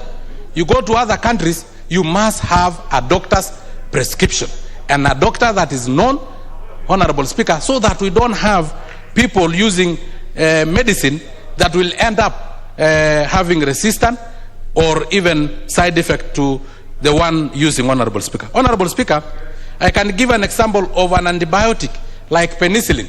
Yes, it may be penicillin. We also have some other antibiotic like cephalosporins, like ceftriaxone, Honorable Speaker, but then common citizens don't understand that these two have a common thing called beta-lactam ring, which is the cause of resistance from bacteria that produce beta-lactamase, Honorable Speaker, that break down the ring, Honorable Speaker. So you end up having cross-resistance, Honorable Speaker. Honorable Speaker, lastly, because I see my time is up, I'll also employ upon Dr. Pukose to allow us bring an amendment to include regulation of assistive devices used by persons with disability. I have a bill in this House that NHIF will be able to cover the provision of assistive devices to persons with disability. What I use as a person with disability, like crutches, caliper, and wheelchairs, Honorable Speaker, hearing aids, is a prescription equipment. What I use may not be used by Honorable Danita. Honorable Speaker, if you end up having somebody who was able to use crutches being given a wheelchair, he will end up becoming more disabled because of the dormancy that come with a wheelchair. Otherwise, you will have exercise using crutches, running up and down, Honorable Speaker. So I will also employ Dr. Pukose. Very well, thank you, 001. Let me have the member for Ingembe South, the Honorable Muringi Paul. Thank you, Madam Speaker. Madam Speaker, I rise to support this bill. This bill is a very important bill, Madam Speaker.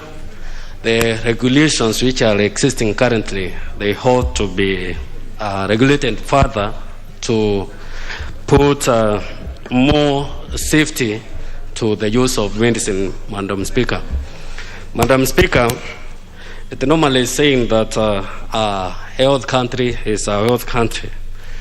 When we will regulate this sector, Madam Speaker, it will help us to receive medicine of good quality, because sometimes the drugs or the medicine which are sold in our country, Madam Speaker, without regulation, they are of substandard and others of low quality. So when we pass this bill, Madam Speaker, the medicine will be of good quality. Madam Speaker, also the marketing of the medicine. Without regulation, Madam Speaker, our economy will not grow, because we have some products which, when Madam Speaker, to medicine, they can earn this country foreign exchange. But without good regulation, Madam Speaker, we will not get market outside there. So this will help us to market something which is of good substance outside there. Then, Madam Speaker, our people who normally seek medical attention now and then, they will be safe, because the medicine and the care they will receive when receiving this medicine will be of good quality, because there are those regulations which are put in place. Madam Speaker, in most cases, some of the medicine which are sold over the counter, there are no advice given to patient. You can buy whatever medicine you want to buy without getting any restriction. And Madam Speaker, that tend to misuse medicine. Also, Madam Speaker, the advertisement of the medicine.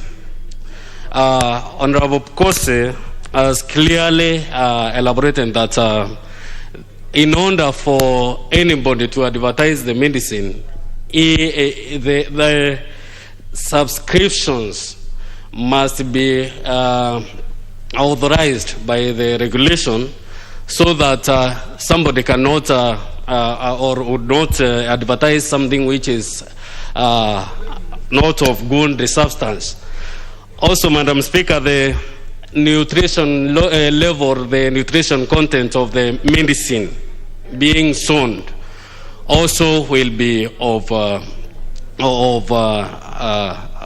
it will be enriched with the nutrition, because there are some or there are a board which is overseeing it and which is regulating it, so that at least the people consuming it cannot be harmed or affected by the medicine.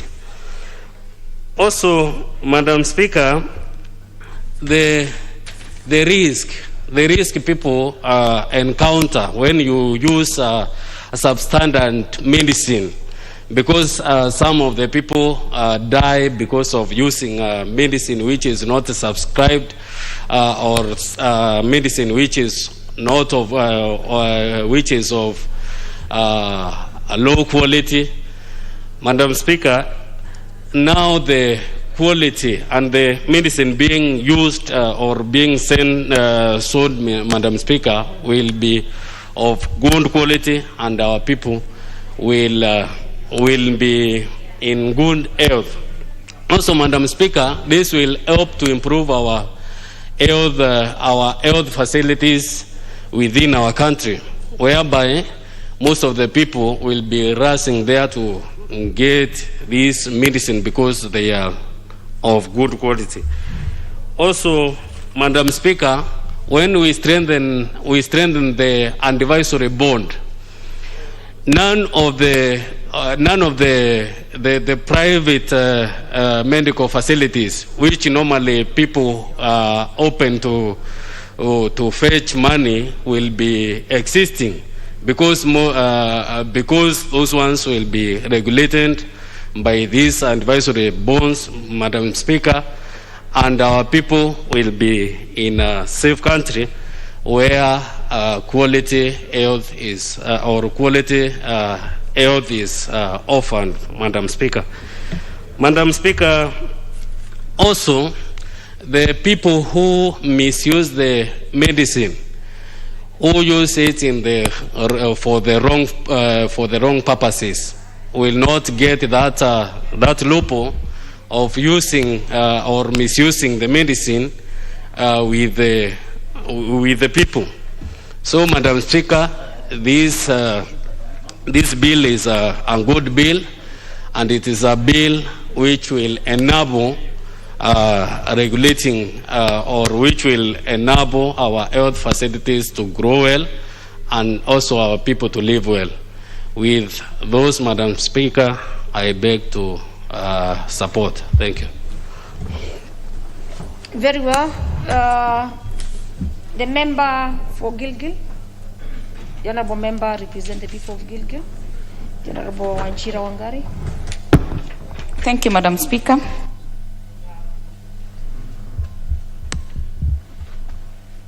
My mic. Give him the mic. Thank you, Madam Speaker.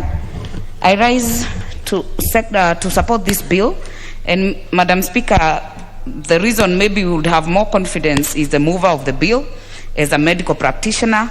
And in terms of the need for the bill, Madam Speaker, we are in agreement. And this bill was conceptualized, I see it was published in 2019. That was even before we were really hit by the COVID pandemic.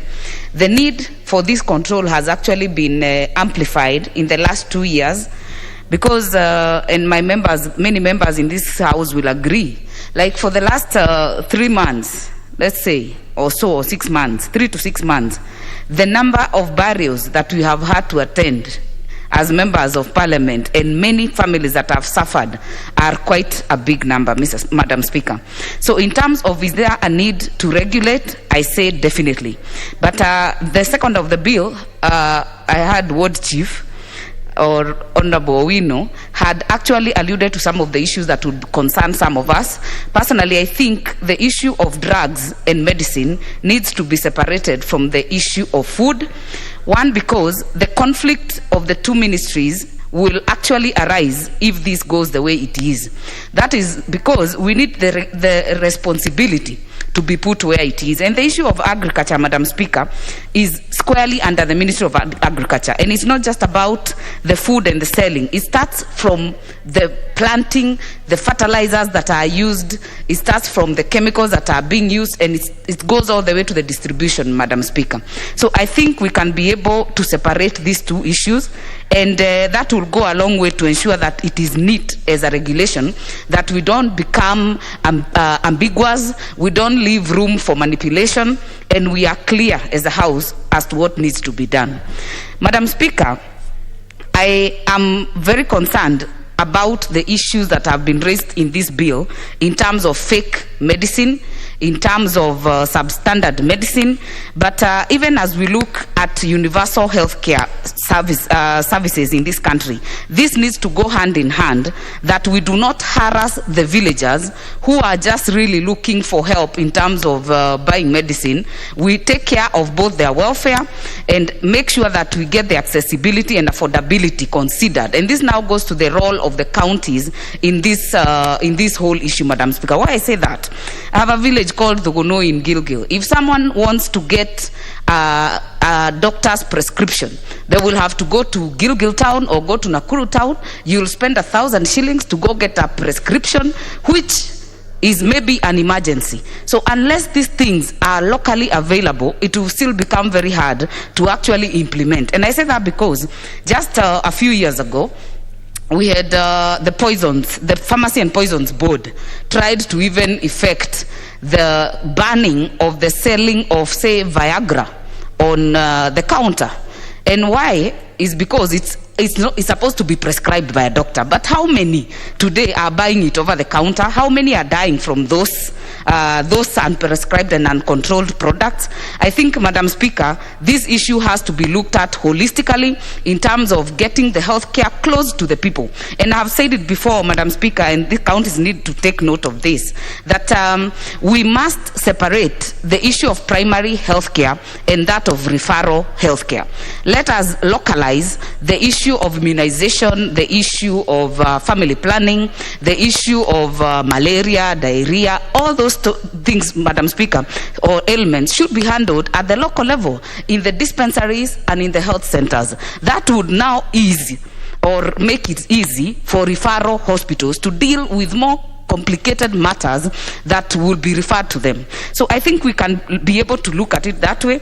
And Madam Speaker, I also want to talk about the issue of regulation. And I say that because in this country, even when we introduce the curfews and the restrictions in restaurants, we have seen people, corrupt people, maybe in the police, in the regulation institutions, taking advantage to also harass genuine people who are working and doing their business. And I say that because if you look at the role of the board or of this authority, Part N, that says that the board can appoint inspectors and order inspection of any premises. That, Madam Speaker, is quite open-ended, and if it's not regulated itself, would amount to abuse. It can easily be manipulated just to harass people who are doing genuine business. So I hope that this will be able to come out clearer as in the raft of the amendments that have been touched on by the seconder of the bill. I say that because in this country, Madam Speaker, just 2 years ago, I had an issue of hawkers in a toll station in Gilgil. And they seized some items. They just took them and said they are substandard and destroyed them without a court order, without a legal way to explain to even the people who are affected. And they burnt them before you even have a recourse. And also, Madam Speaker, if you remember, just a few years ago, the president had gone to destroy some drugs that had been seized. And someone came with a court order. So I have seen the issue of roping in the judiciary in the bill. And if you look at part 24, Madam Speaker, it gives you the leeway. It says a person who has reasons to believe that a food which the person has processed, manufactured or distributed is not in compliance with this act, any law, the person shall immediately initiate procedures to withdraw the food. So there has to be clear mechanisms of lodging complaints or lodging issues about foods and withdrawal of the same that does not give room for witch hunt, does not give room for business rivalry to thrive, that does not give room for manipulation of the same to actually witch hunt person or a competitor.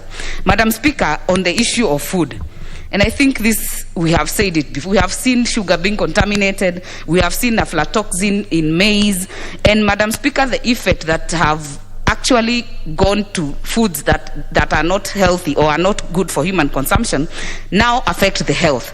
So in terms of are they interrelated? Yes, the issues of food and drugs and medicine are interrelated, but I think we should separate them so that we have a clear way of dealing with them in each ministry, that is agriculture and health.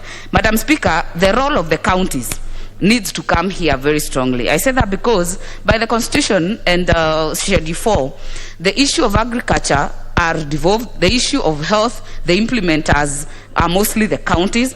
So we must get away of not centralizing what has already been taken to the counties. We centralize the issue of policy, but the implementation must bring into board or on board the counties and the organizations in the county. I say that because when the health is not working, we always actually take it to the counties. But in this one, we should retain it to be an issue of policy and the implementation to loop in the counties, Madam Speaker. Madam Speaker, just recently we were dealing with the issue of vaccines. And Madam Speaker, you know this COVID, nobody had a marking scheme on how to deal with it, nobody in the world. It has really taught us a lot of things. And just recently there was an uproar that some vaccines had been taken by one person or an interested party and to start distributing. And Madam Speaker, that is where now we will start losing this war even in vaccines. We must get the government to be the one squarely responsible for these vaccines. I say that because that will mean the issue of non-tested, the issue of vaccines that are not up to standards will be eliminated. And Madam Speaker, the government can take the responsibility squarely so that we don't just open it up for economical value or for political value. That way, Madam Speaker, we will lose it. And I hope that we will be able to take control squarely of the issues of vaccines, just the way we do even with children. The issue of polio, we take it to every house. And I hope that the Committee of Health will actually ensure that even this COVID vaccine, we must get to a level that we actually make it a mandatory vaccine. Let us help gain the hard immunity that we desperately need so that we are able to deal with it. In fact, Madam Speaker, I was wondering the other day, why would we even open it up to teachers to decide whether they want to be vaccinated?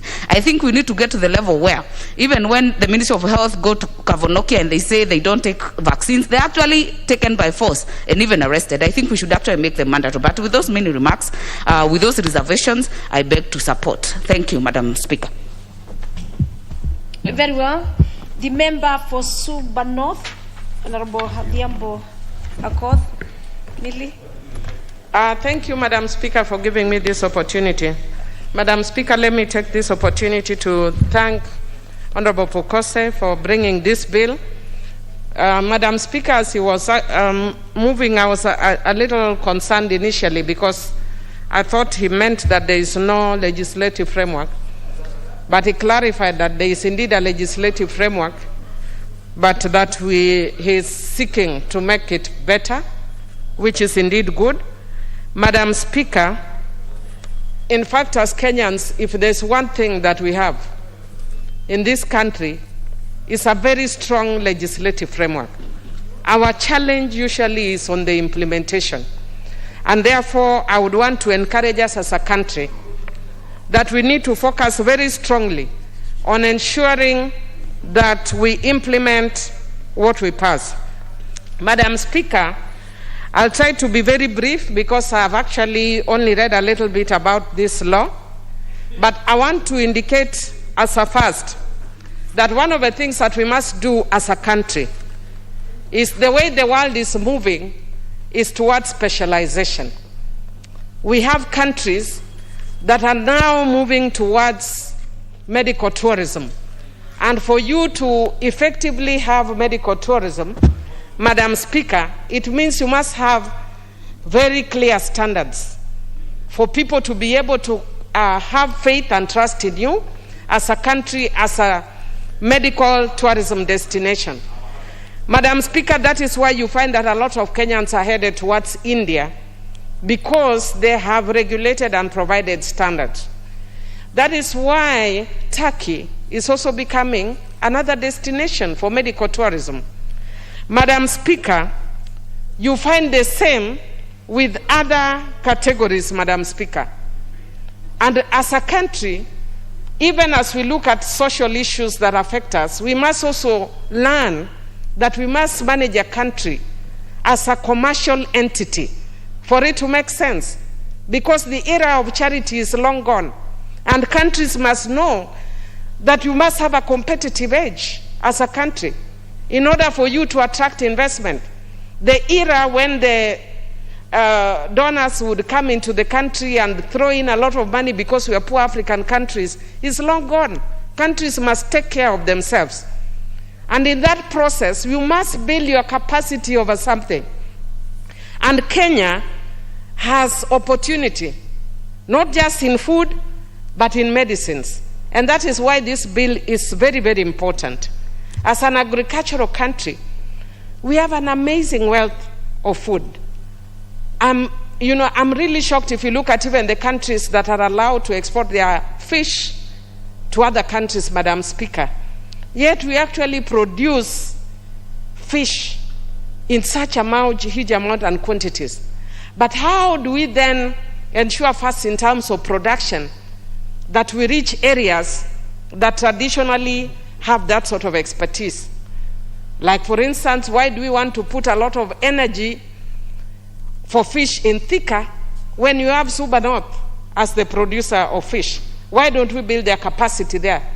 Why do we want to diversify tea into other areas when we know that Kericho and other places in central Kenya are doing very well? How do we then make our tea more marketable elsewhere? But Madam Speaker, above all, it's an issue of standardization, so that our products are not trusted just within but outside the country. And that is why, Madam Speaker, I am happy, because I was worried that we have not provided for one category that is very significant, but I've actually gleaned through and I've seen that we've made provision for herbal medicine. If you look at a lot of the medicines that are used for all manner of treatments, most of them are actually herbal.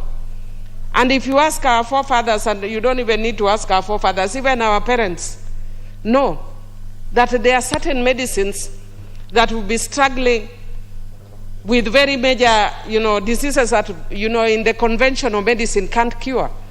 And all your grandmother does is tell you to swallow or chew some herb, and you are as good as, new. But we have not equally invested in that, and that's why I'm happy that we are actually, if you look at their definition about food, herbal medicines, and therapeutic cosmetics. So, Madam Speaker, I am actually happy that we are investing in that as well. Madam Speaker, Kenya has become an end user for therapeutic cosmetics. And unless we provide standards, there are actually things that are not allowed in other countries. Like in the US, the FDA authority will not allow certain cosmetics that we use here in Kenya, especially for lightening skin. I don't know why our girls cannot just, be okay with this beautiful skin color that we have. But because it's a right, and some people would want to lighten their skins, how safe are those cosmetics? So that we don't then make people suffer with different cancers merely because we didn't provide for standards. Madam Speaker, again, as I indicated, because I was away on parliamentary duty, I have not had time to look exhaustively at this, but I'm going to look at it especially in reference to those core areas that I've spoken about. I'm very passionate about medicinal, herbal medicines or medicinal plants. I did my first master's on intellectual property rights on plant genetic resources, and realized, Madam Speaker, that we are actually missing a lot in terms of the resources that we have here that we take for granted and that are amazing. Perhaps, Madam Speaker, there may be a cure in COVID on our medicinal herbs, but we do not invest in them. We take them for granted.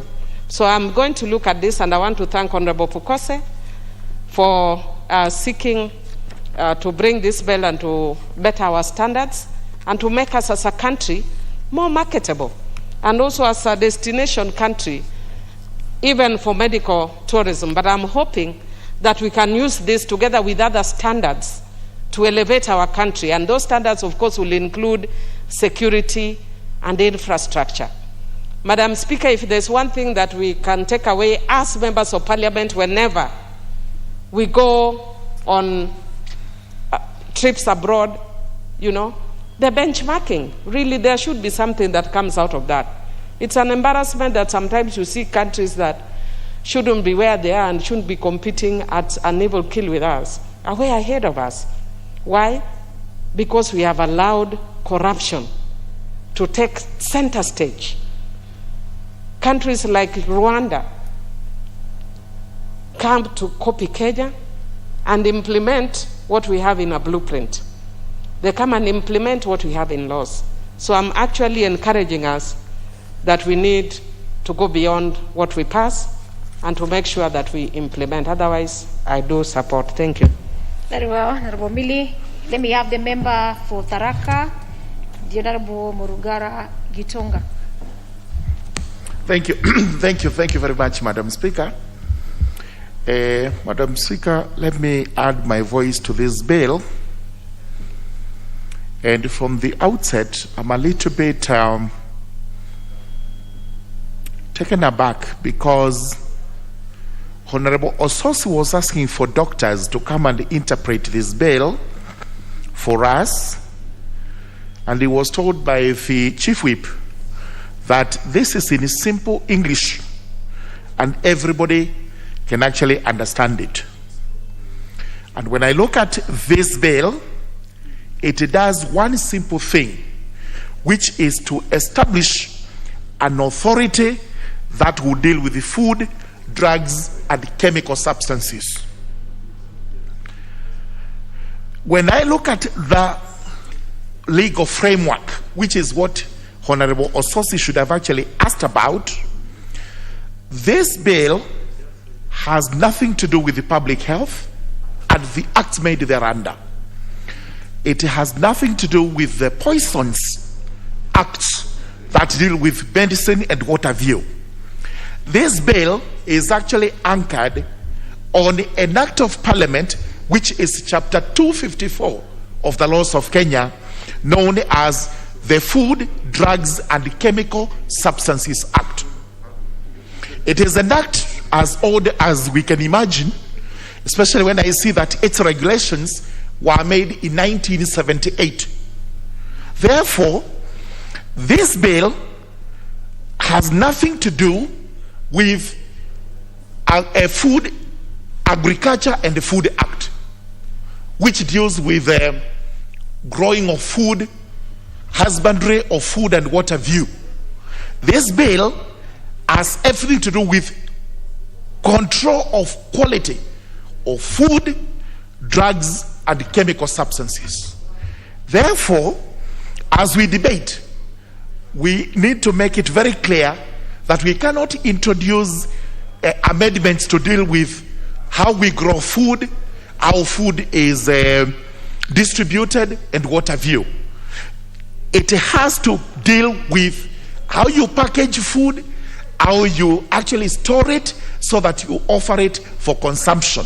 The same applies to drugs. How you manufacture drugs, how you package drugs, and how you offer those drugs for sale.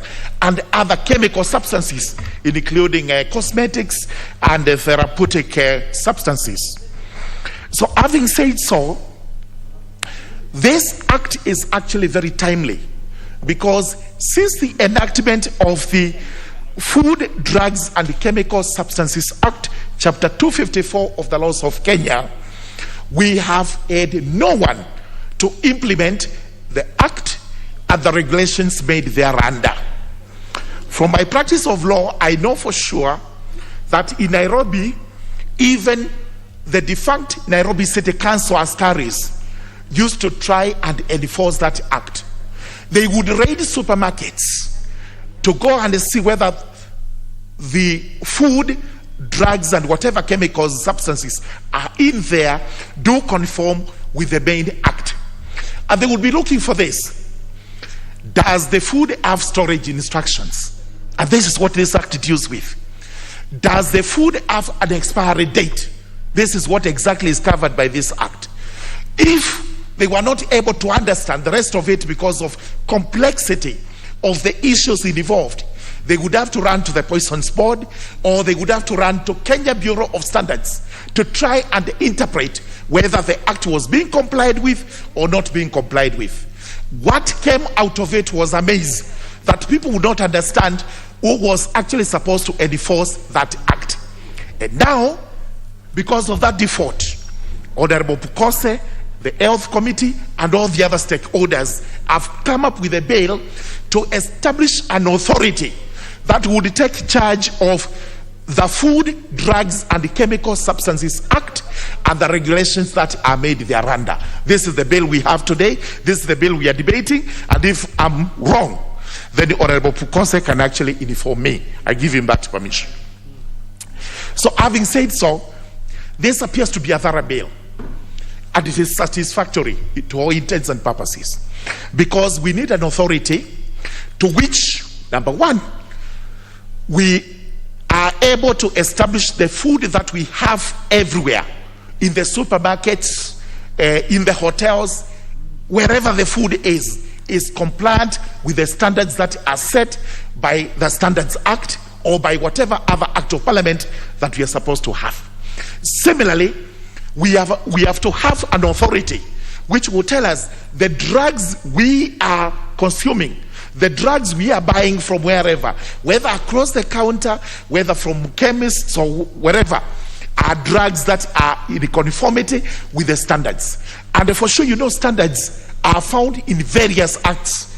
Almost every aspect of every good as an act of parliament that deals with standards, including the Standards Act itself, which has various categories of these are the standards applicable to food, these are the standards applicable to drugs, chemicals, whatever substances we're talking about.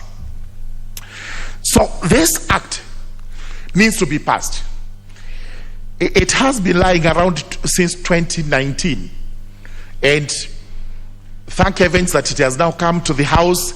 We hope to complete its debate today, and if we do that, then we are able to pass the act and it is implemented immediately. And that will be to the benefit of the country. There are various issues that are dealt with. I did not go through this because I've looked at them. They are actually what an authority should do. It's an authority established under the Act. There are requirements on how it is going to be established, who is going to sit in it.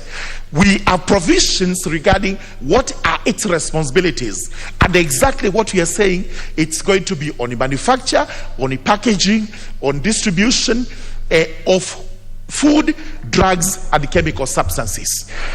And when we propose to make a detachment of the food element from the drugs, then I will have a problem with what I would call the Parent Act, because it deals with the three aspects in one act. So how do we detach? Because we do so, then it means we have also to detach the other main act, and that is going to be a little bit awkward to everybody. Then we have various schedules to it, which are actually supposed to be part of what the authority is going to do. But most important, and what I wish to comment, the sponsor and the move of the bill is section 114 of the proposed bill, that we will have regulations. No, it is 113, section 113 in the miscellaneous provisions part, which is part, can't read Roman, this looks like 15, where the authority has to make regulations, which regulations encompass almost everything the act, the main act itself, deals with, including how you can manufacture your food, what additives you can put into that, and everything else. All this is exactly what the Food, Drugs, and Chemical Substances Act deal with. Therefore, this is intra-vires, that act, and it should actually be passed as it is, so that the authority comes into force to start implementing that particular act, and not this particular act. With those remarks, I beg to support that we pass this bill. Very well. Let me have the member for Kabuchai, the Honorable Majimbo Kalasinga. Majimbo Kalasinga, Yeah. Thank you very much, Madam Speaker, for allowing me to contribute in this very important bill of Dr. Okose. First and foremost, Madam Speaker, is that when you see this bill being given name Food and Drugs, Madam Speaker, in the first place, Madam Speaker, this, unless taken to amendment, as Honorable Owino said, is going to create serious confusions. In the first place, Madam Speaker, when you talk of food, we have food that move from the farm to the fork, Madam Speaker. Farm from the fork means this food cannot reach the medical levels. Like if you go to the farm and harvest and you take the pot to cook, it's from farm to fork, Madam Speaker. Such are very serious things, Madam Speaker. If we put together under food and drug, Madam Speaker, it will bring us serious confusions. But as we go to this, Madam Speaker, when you look at food safety, it always is taken serious. It's a procedure, Madam Speaker. You find, Madam Speaker, that when the first product of this food process, Madam Speaker, is a raw material of another process, Madam Speaker. Stage 1, Madam Speaker, and stage 2 and stage 3 is a process. So, Madam Speaker, if we talk of this being one, we are going to have that. When we look at, Madam Speaker, it is the department. It will be the Department of Food and Agriculture, Madam Speaker, that will give us the real traceability in case we have a food problem. You look at an issue like Madam Speaker, like aflatoxin. This originates from the farm, Madam Speaker. Order. There is this member, honorable member. I don't want to mention your name today. You must go back. You cannot just cross over. You must go back to the back, bow. All the way. You bow, and then now you come to have your seat.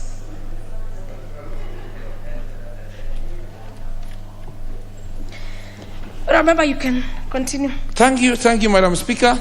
I hope my time will be taken considered, Madam Speaker. Now, Madam Speaker, when you look at this bill, I have taken time to study this, Madam Speaker. I realize that this bill, Madam Speaker, is borrowing much from one very serious FDA of America, Madam Speaker. In FDA, Madam Speaker, this is an act, this is a body that was formed in 1927, Madam Speaker, in US. This has had serious challenges from where it originated, Madam Speaker. And this has, at the moment now, metamorphosized. It has improved the separation. It has tried to put food separate from drugs, Madam Speaker.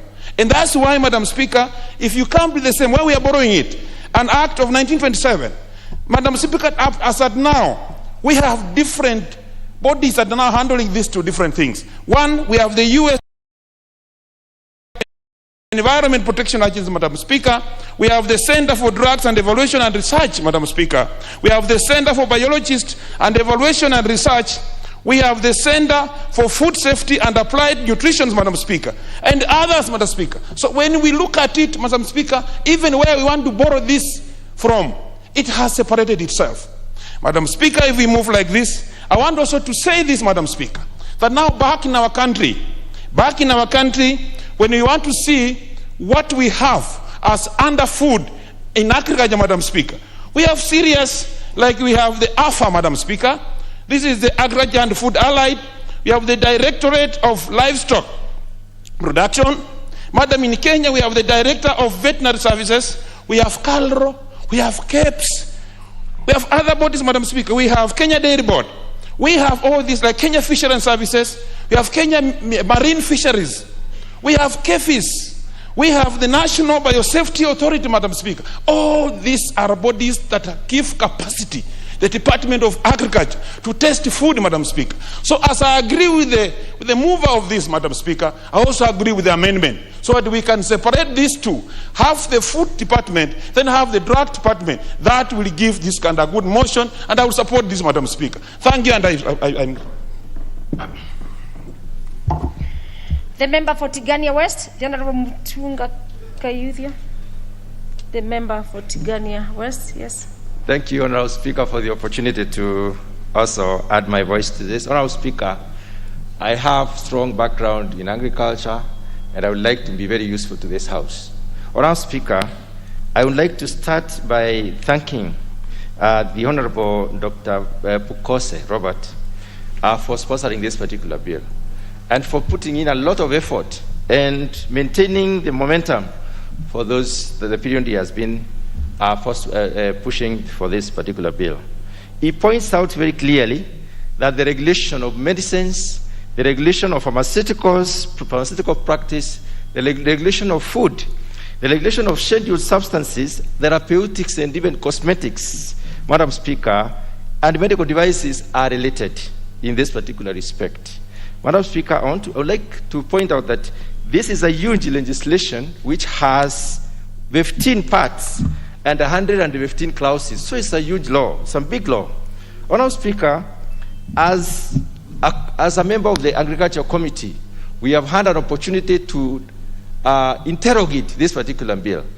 And we interrogated this bill with respect to asking ourselves the basic question: should we support passing this bill as it is, or should we propose for or recommend separation of food and drugs? Madam Speaker, I will give specific reasons why we should actually separate food from drugs. As a committee, we examined the bill at length, and particularly, Madam Speaker, we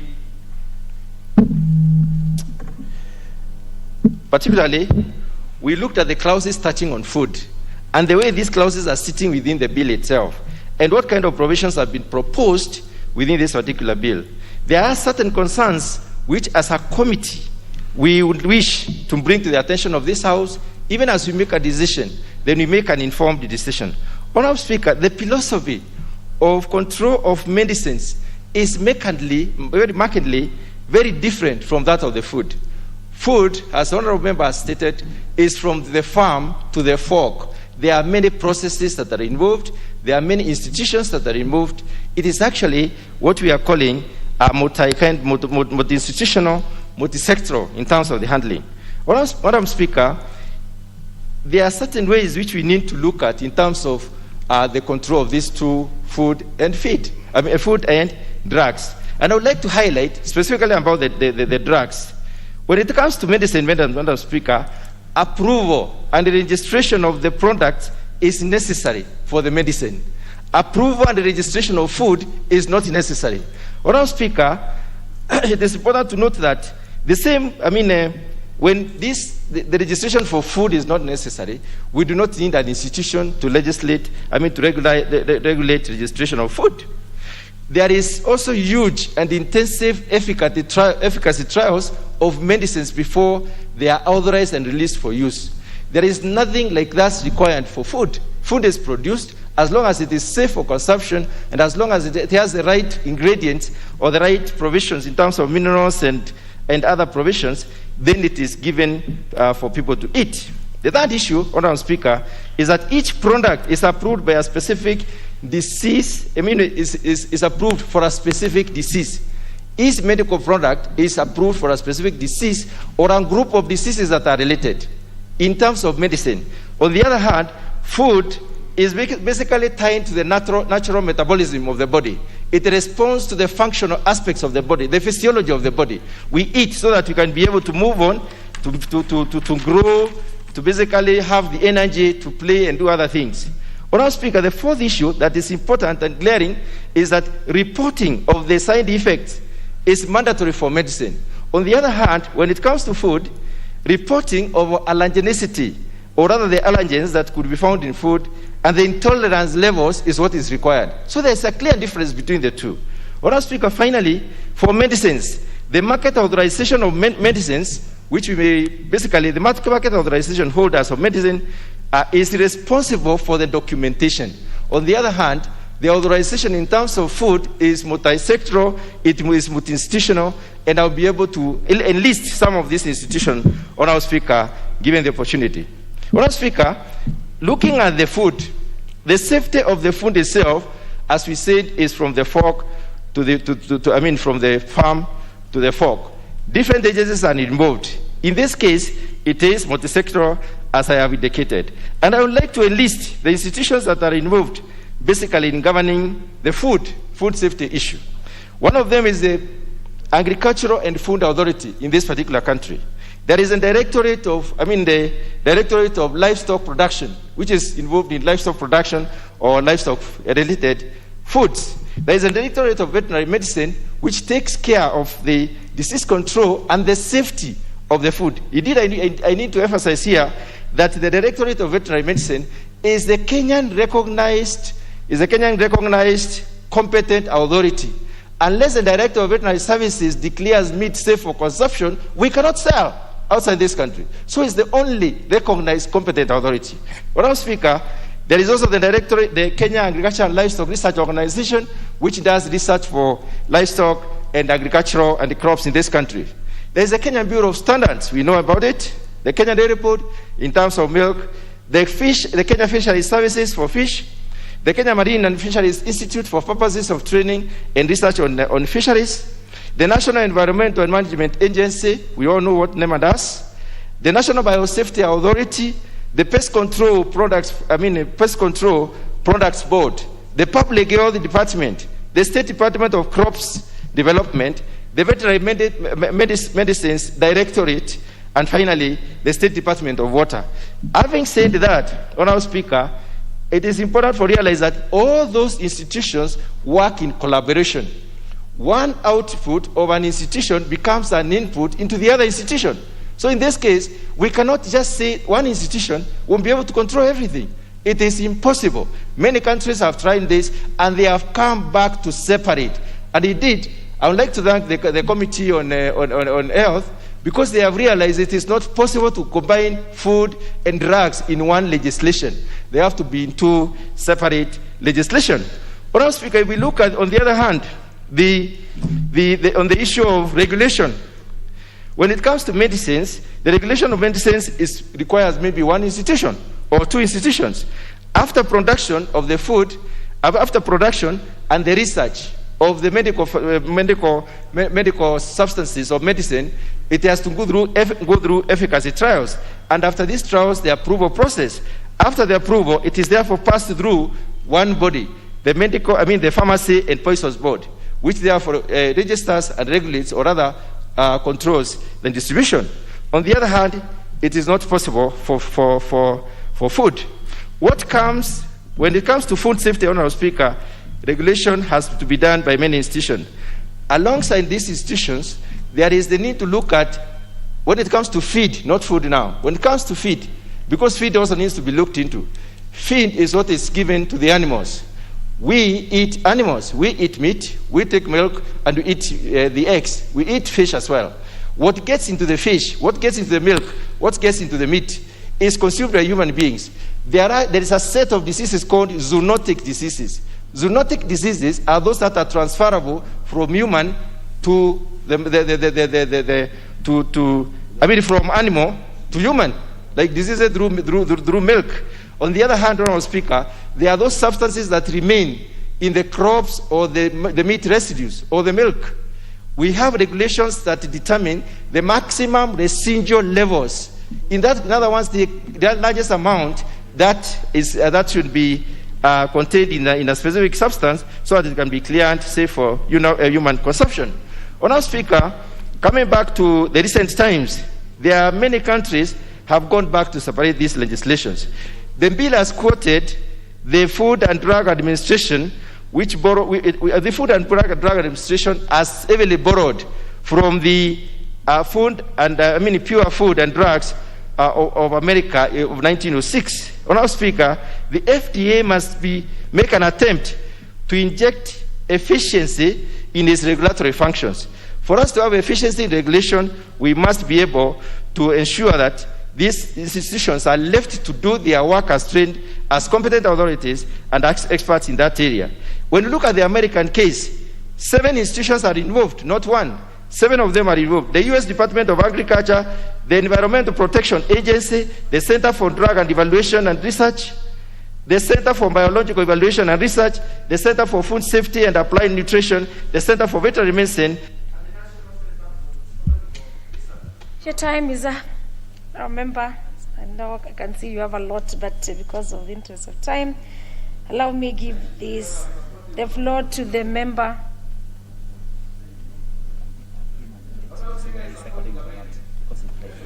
Honourable members, I think we are in almost our last year. You should be able to plan your time.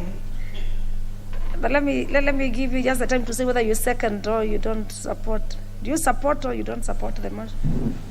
Honourable Speaker, I support the bill be separated. We have the bill for drugs and we have the bill for food and feeds. Well. Thank you, Honourable Speaker. Yes. But members, let us observe our own standing orders that we have given a time limit to a debate of a bill, of motion, or anything else that we are debating as passed by the House. The member for Kwanza, the Honourable Wanyonyi Kevin. Madam Speaker, thank you for the opportunity. I just want to echo what Honorable Mdunga has said, and I think he didn't conclude. But basically, I support the bill that Honorable Bokose has brought, and I want to say that this is a start, because I think he referred, if I got him right, he referred to 2 countries in Africa, that is South Africa and I think Ghana, who actually have come up with this regulation and this bill. But regrettably, I think we need to, much as I support this bill, Madam Speaker, I think we look at it detailed, because it's a very, very technical tier bill, and we need to have, like somebody was actually complaining, that we need to have a presentation from the committees so I can be able to look at this detailed. But however, all I would say is that this bill is a start. We need to have a regulation. We need to have an authority to be able to deal with both pharmaceutical and agriculture. And that being the case, Madam Speaker, and having asked Honorable Bokose that we are there to make amendment in the 3rd reading, my observation, and quickly I remember reading somewhere in the newspaper that Tanzania had the same approach, and eventually they had to actually change, because, Madam Speaker, it was not workable. And therefore, as I said, it's a start.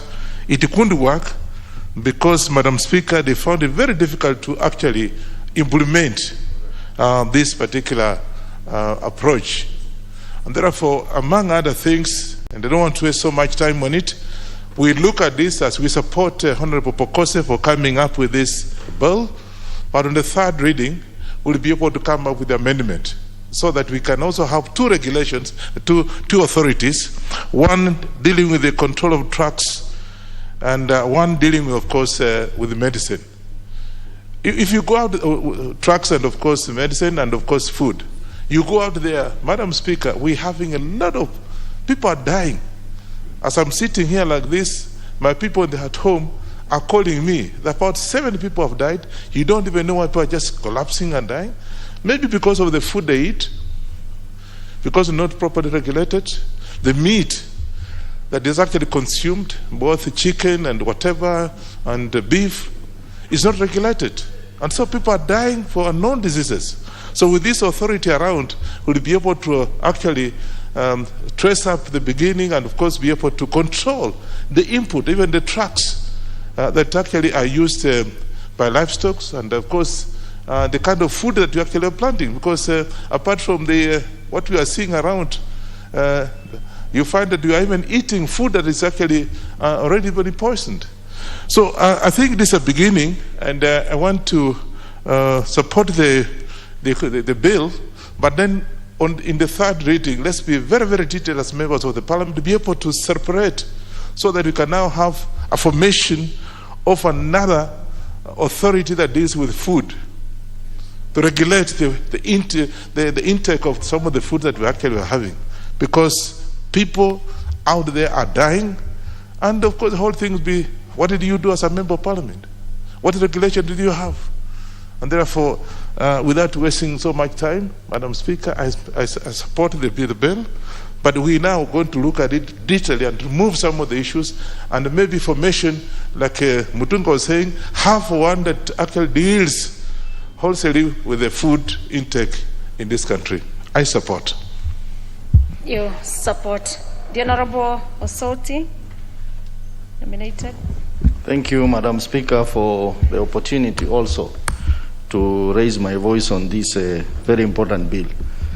Madam Speaker, from the onset, I want to say that I support this bill, but with some reservation, which, like every other member has been debating here, we will have time at the committee of the whole House to interrogate this bill further and possibly bring in amendments.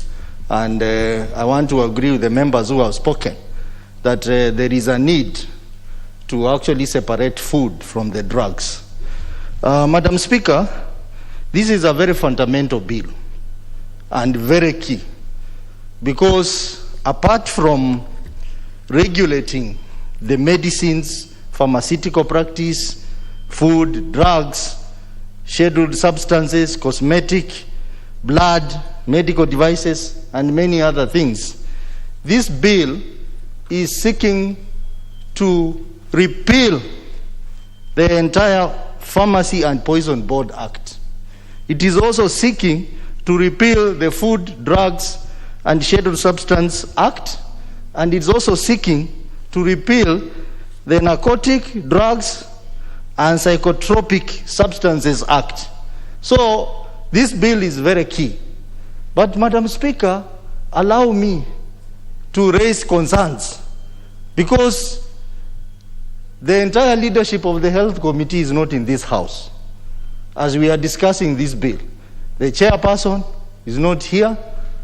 The vice chairperson is not here. And that's why I had raised concerns earlier on, Madam Speaker, that this bill needed to be treated differently.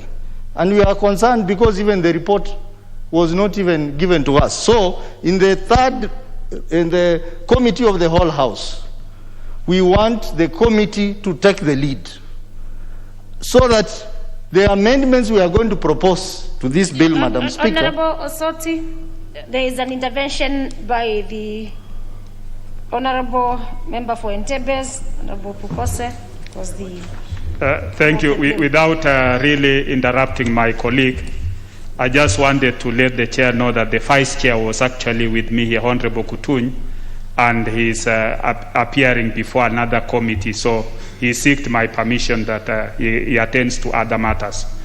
And we had agreed with that the member, Honorable Wino, be able to second the motion, then I'll stay here throughout.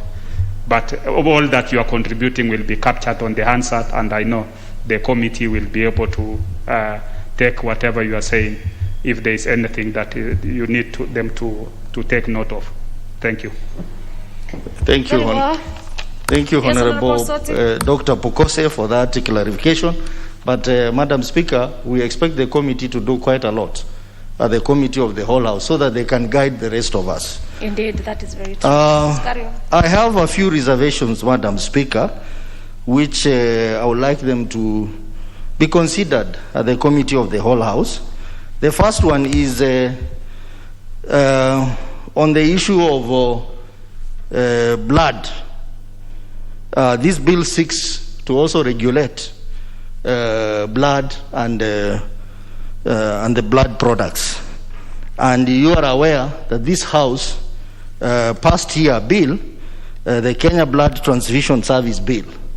And looking through transitional section, I do not see that included here.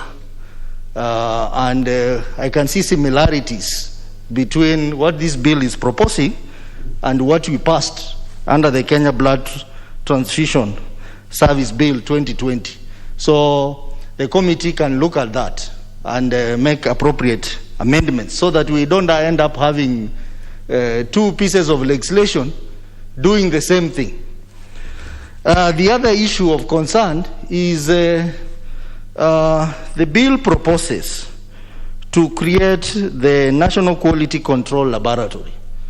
I don't know how this sits in with the other functions of KEBS, which could be having the same function.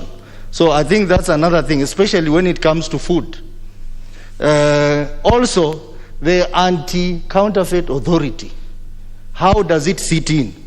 And some of these issues, because when I look at the acts to be repealed, I don't see it listed there.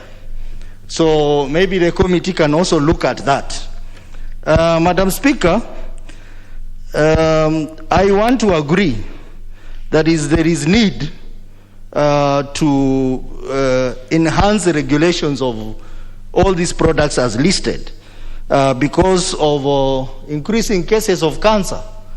Before COVID, we were burying so many people dying of cancer. We are still burying them. Only that our focus, there's too much focus on COVID-19. But cancer cases are on the increase.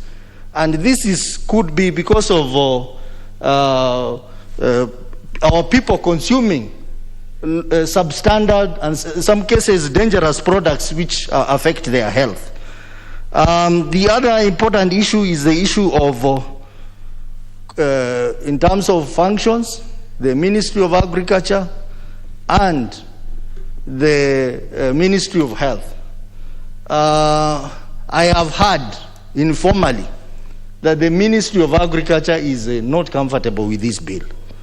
How it would have been very important for us to also know their feelings about it so that as we make decisions on this bill, we'll be able to capture those decisions. But clearly, there is need to separate food from drugs in terms of regulation so that we don't cause confusion. Madam Speaker, there are some ambiguities which again needs to be looked at the committee of the whole House. For example, if you look at section 12, it gives the authority the powers to examine, grant, issue, suspend, cancel and revoke licenses or permits that are issued under the Act. But when you go to section 102, Madam Speaker, it appears to be contradicting this by also giving the courts the powers to order licenses to be cancelled. I think, Madam Speaker, this will bring a lot of confusion and some people may take advantage of this. I think the powers to issue licenses or to cancel or to revoke as a practice should be on the authority, not again shared with the courts, that you can go to court and get an order to cancel a license that has been issued to an individual. For example, a license that has been issued to a doctor to practice or a pharmacist, someone who has been in school for 6 or more years, like Dr. Bukose here, and then you come and just go to court and get an order, and someone loses his license. I think, Mr. Speaker, those are some of the ambiguities I have noted. Otherwise, the spirit of this bill, it is in line with the WHO guidelines and the guidance, and it's something that we need to have in this country. It's long overdue. But that aspect of separation of food from drugs is very key, and we need to look at. And at the same time, Madam Speaker, this bill tries to consolidate all those various pieces of legislation into one. I don't know how it will work, because past experience, Madam Speaker, for example, under the AFA Act, which tried to consolidate various agricultural products in one bill, has not been good. That is why we are going back to the Tea Act. That is why we are going back to the Sugar Bill and Coffee Bill. So I think that is another thing that the committee needs to look at and come and advise us. Otherwise, I support the spirit of this bill, but with amendments at the committee of the whole House. Thank you, Madam Speaker. Very well. The member for Navakholo, Honorable Wangwe Emmanuel. Thank you, Madam Speaker. Honorable Speaker, allow me also to join my colleagues in appreciating the very educated Dr. Pukose, the member for Endebess. Those early days it was called End of the Best. Now he has formally called it End of the Endebess. Honorable Speaker, this food and drug bill, I have two approaches I would want maybe to contribute to it, Honorable Speaker. There is the issue of food, which entirely is agriculture, and the issue of drug, which is entirely in the Ministry of Health.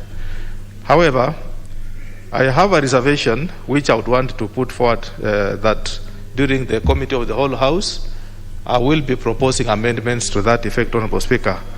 And my issue is that whereas the bill addresses very key issues, it is bringing on board various other existing bills, acts, which now makes it very difficult for administration.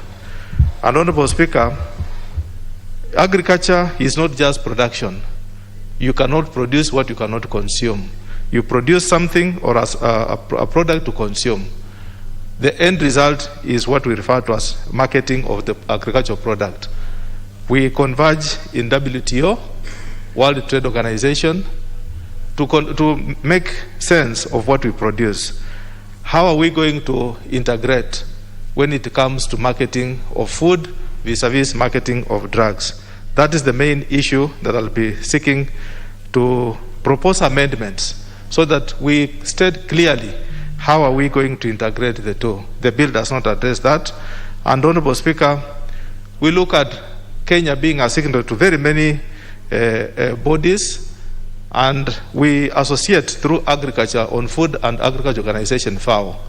Whereas in the medical world, they meet at the World Health Organization. How are we going to integrate the two and make sure that our bill, once it is ascended to, it will sort the mess in the industry, Honorable Speaker. Honorable Speaker, I want to appreciate Honorable Bukose that he has really addressed very pertinent issues in terms of the drug side, and it is something to implore. We passed in this House a bill on medical tourism. We will be going forward to market Kenya as a medical destination. We have to have this bill in place, the one proposed by Dr. Pukose, so that when we now have drugs, we don't just have to get drugs which we cannot really make advantage of. And Honorable Speaker, when you look at what is happening in the market today, people are rushing, going for what is not really necessary, but they are calling it drugs. So through this bill, there will be very substantive observation and monitoring of the drug substance. And I want just to implore one very good country, friendly to Kenya, France, which thought it fit to actually approach the western region where I come from, and we are now exporting a very good product called mukombera. I don't know how to call it in English. Mukombera. That product, Madam Speaker, is an African Viagra. And many of my colleagues... You know, for me, Honorable Pukose is shouting. You should ask for you to be informed. Thank you very much, Honorable Pukose. He is a medical man, so he understands. You want him to inform you? Maybe yes, I will appreciate this information, Honorable Speaker. But he should have, also requested to inform me. But I heard what he said from far. I don't know. I would say it is an aphrodisiac. Aphrodisiac. African, it's an herbal aphrodisiac. It enhances male's performance. The Mukombe. Thank you. I'm sure Honorable Member, Honorable Wango Emmanuel cannot even pronounce it. No, that is not a doctor. Thank you, Madam Speaker. Madam Speaker, for real, I'll not be able to repeat that word. It's so complex. It took Honorable Pukose 6 years to read so that he knew what it is. But in English, generally, it enhances male performance. And Madam Speaker, why should people go onto the counter and buy blue pills? Yet we have such thank you. There is an intervention by the Honorable Osoti. Honorable Osoti. I think, Madam Speaker, we are confused because they say it enhances men performance. So the question is, which performance? Performance in talking, in reading, in walking, which performance? They need to be clear. Honorable Emmanuel, please, can you clarify to the member which performance? Thank you, Madam Speaker. Madam Speaker, I like what Honorable Sos is saying. He comes from the same village like myself. And when we say male performance, we cannot say female performance. A man has only one performance other than what he thinks about. Therefore, that is what I referred to. Okay, carry on. Thank you, Madam Speaker. Madam Speaker, the bill, which I really appreciate by Dr. Pukose, is really taking cognizant that we don't just market any product onto the counter and we give it to our people, as it considers the issues of herbal medicine and products. Madam Speaker, that is where I come from. The issue of herbal medicine, those early days, Madam Speaker, many of our people, our folks, were not really going to hospitals, could not really see what Honorable Sos is saying, asking male performance. Instead, we used to have some roots and herbs which were taken, and it takes effect. India, Madam Speaker, has taken the same angle, and most of the countries are doing the same. The only thing we need to have is a very well-organized body to regulate the existence of herbal medicine and products, Madam Speaker. Madam Speaker, I would want also to go to be asking Dr. Pukose on two fronts, which maybe I'll be asking that he allows me also to propose amendments. For example, Honorable Speaker, the issue of the Director General, whom he is proposing to run the organization, Honorable Speaker. There are various qualifications which he has laid down, but the last recommendation in the bill, Honorable Speaker, is too general. He has said any other qualification. That will leave an opportunity for anybody to canvass and say this is a general provision. So it has to be very specific so that it guides the authority on who is to qualify as a Director General. Madam Speaker, I also want to appreciate the bill as it is in Article 23, which specifically qualifies as what is this person that shall not sell in terms of the food, Madam Speaker. Any food that contains any poisonous or harmful substance or is unwholesome or unfit for human consumption. Madam Speaker, that being specific, it really makes the bill very comfortable and very welcome on my side. Honorable Speaker, I also want to appreciate the bill from the issues as laid down by Honorable Mutunga. The bill is cutting across several existing bills. However, what is it that other countries have done? The history he has given us, and also the history which I have, Madam Speaker. The US tried through the FDA, Food and Drug Authority, regulatory, but it was unable, Madam Speaker, to move forward. Instead, it is existing through 7 other agencies, Madam Speaker, being like the US Department of Agriculture, Environmental Protection Agency, Center for Drug Evaluation and Research, Center for Biologics Evaluation and Research, Center for Food Safety and Applied Nutrition, Center for Veterinary Medicine, and the National Center for Toxicology Research. Madam Speaker, I would want Honorable Pukose to allow, so that whereas we are putting this body at the apex, during the Committee of the Whole House, let us align which are these existing bodies locally that are going to report to the right to the agency, Honorable Speaker. With that, I beg to support. Thank you. Very well. Members, let me have the Honorable Safia Danshe, the member for Marsabit County. Thank you, Madam Speaker, for giving me this opportunity. Mine is short. It is about unprescribed medication. When purchasing drugs over the counter, our patient needs to have prescription from their doctors. This, if implemented, will help the patient not to use wrong medication. So it is important for the drug store owners also to request for prescription before they sell any medication to our patient. Thank you, Madam Speaker, for giving me this opportunity. I beg to support. Very well, I'm sure the Honorable Pukose and of course members, we have the Committee of the Whole where we can bring amendments to the bill, and the House will take votes on the same. The member for Kuria East, Honorable Kitembaya Moisori. Asante sana Mheshimiwa Spika. Naomba nianze kwa kumshukuru Mheshimiwa mwenzangu Mheshimiwa Pukose Daktari kwa mswada huu, na niseme kwamba ninaunga mkono ila kwa marekebisho. Ni vizuri kwamba mswada huu umeonyesha kuanzia mwanzo kwamba unahusiana na kutaka kuboresha maisha ya Wakenya, upande wa madawa, upande wa lishe, na vile vile pia upande wa afya zetu.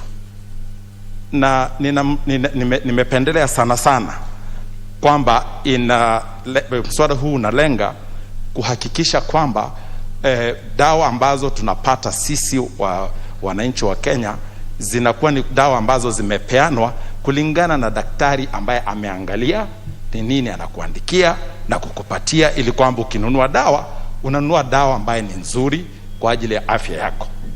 Lakini Mheshimiwa Spika, ndio maana anasema tuwe na marekebisho. Tusije tukawa na mswada ambaye badala ya kurahisisha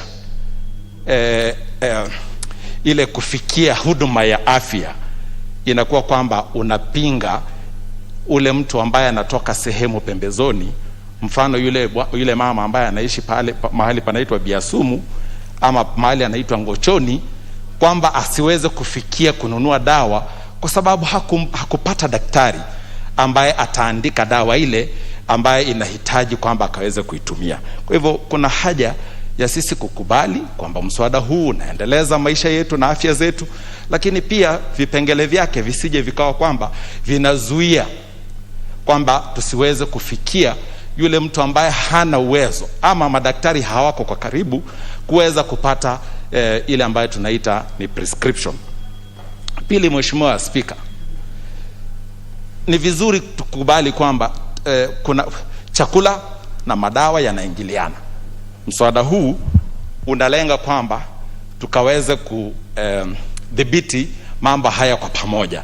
Ni ukweli. Lakini Mheshimiwa Spika, unaweza ukaangalia kwamba kula chakula kizuri, tendo hilo lenyewe ni tiba. Na vile vile pia kupata dawa nzuri yenyewe naye ni tiba. Ndio maana nasema kwamba ni vizuri tustafautishe mambo haya. Yanaelekea vizuri yanapendeza ndio, lakini ingependeza zaidi kama tumeangalia mambo ya madawa yaende katika laini yake, na yale ambayo ni ya chakula na yaende katika laini yake. Ndio maana napendekeza kuwe na marekebisho ya kutofautisha ile ambayo ni ya madawa ikaweza kuangaliwa kivingine, na hii ambayo ni ya chakula na ikaweza kuangaliwa kivingine. Mwisho, Mheshimiwa Spika, sheria nzuri ni ile ambayo inafanya kazi kwa urahisi na inaeleweka pia vile vile kwa urahisi, ili yule mama ambaye yuko pale nyumbani asije akapatikana katika ile hali ya kunyanyaswa kwa sababu sheria imetungwa iliyo ngumu yeye kuielewa. Ndio maana kutofautisha kutakuwa ni rahisi kidogo, kwa sababu tuna practice zetu, yani taratibu zetu za tangia jadi ambazo tunaishi nazo, na yule mama ambaye yuko pale kijijini yeye anajua jambo hili liko hivyo kwa sababu ni kawaida.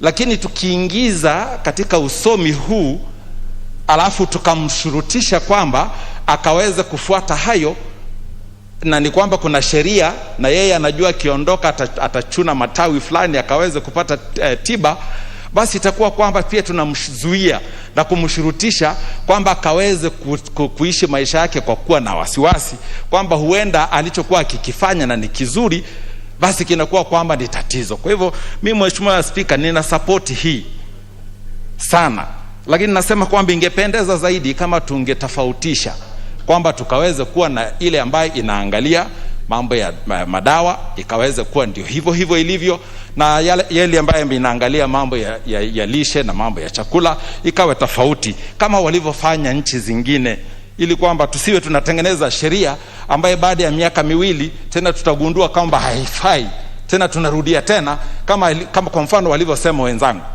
Kama Marekani walianza mwaka 1921 na wao wakagundua kwamba inabidi kwamba waweze kutofautisha. Sasa sisi mbona tusianze moja kwa moja kwa kuchukua ile ambayo wazungu wanaita best practice na kuanza hapo na hapo tukaendeleza kwa haraka. Kwa hivyo katika ile committee ya nyumba nzima third reading, mimi nitakuwa kwamba napendekeza kwamba tukaweze kuwa na huo utofauti, lakini in principle uhai wa mswada huu ni kwamba mswada huu ni mzuri, ni mswada unaoendeleza afya zetu, na vile vile pia unawachunga na Wakenya wasiweze kupata kuhangaishwa na watapeli ambao kidogo nyuma kidogo tumekuwa tukisafiri katika mabasi haya ya umma. Mheshimiwa Spika, unakuta kwamba anaingia mama ama anaingia baba na anaanza kuuza madawa kwenye mabasi haya na hakuna regulation ya aina yoyote ile. Kwa hivyo ninaamini kwamba ni mswada ambao ni mzuri, utatusaidia, lakini tuweze kufikia mahali ambapo tunasema ngoja tutofautishe haya mambo mawili moja kwa moja kabla ya kwenda mbele, alafu baadaye kuwe na haja ya kufanya hivyo. Mheshimiwa Spika, ninaunga mkono kwa marekebisho. Asante. Asante na karibu sana Mheshimiwa Maisori, Kuria East. Mheshimiwa Wajir South, Mohamed Sheikh. The Honorable Mohamed Sheikh for Wajir South, your card, yes, okay, I understand is in the consultation room. The member from Bonchari, Honorable Homeke Pafel, the member from Bonchari. You have the floor. Thank you very much, Madam Speaker. I rise to support this bill. As has been said by various speakers, the regulation of food and drugs, I want to say that is long overdue. We have had many entities that are responsible for regulation of food and drugs in this country, and I want to echo the sentiments of members of this House that there is need to separate between the food and drugs. There seems to be a confusion that if you look at the bill, entire bill sponsored by Dr. Bukose, 99% is about drugs and medicines. and of course other things. However, there is a very small section that has been dedicated to the aspect of food. And I want to quickly go to the section that covers food, that's section 22. You are talking about manufacture, processing, warehousing, distribution. There is definitely going to be a serious confusion with the other entities that have the same mandate in terms of regulating food. When you talk about processing, take for instance, you go to a supermarket, nowadays they cook, that is food processing. You go there, you can get the French fries, you can even get bread from the supermarket, and that aspect that you require a license from this Food and Drugs Authority, to me it's going to hinder a lot of things, especially aspects of cottage industries in this country. And therefore, as we go through this second reading, I'll propose that the team, Dr. Bukose and the rest of the team, look at that aspect to make sure that we don't have confusion.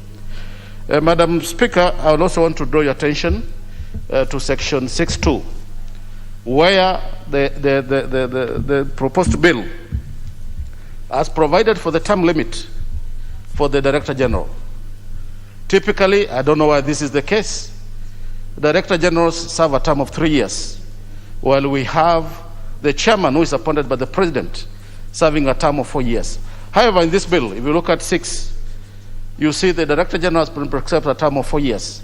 I'll also request that Dr. Bukose and the team look at the amendment to make sure that the term is 3 years, and also be explicit on the term for the chairman. The chairman typically serves a term of 4 years to make sure that there's consistency with operations of public service, to make sure that there is no confusion.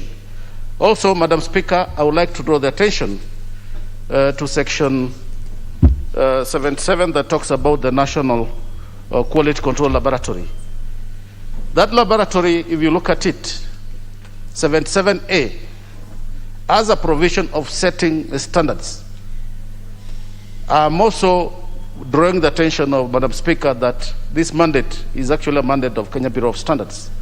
Let's also be careful not to have cross-cutting or shared responsibilities among government entities.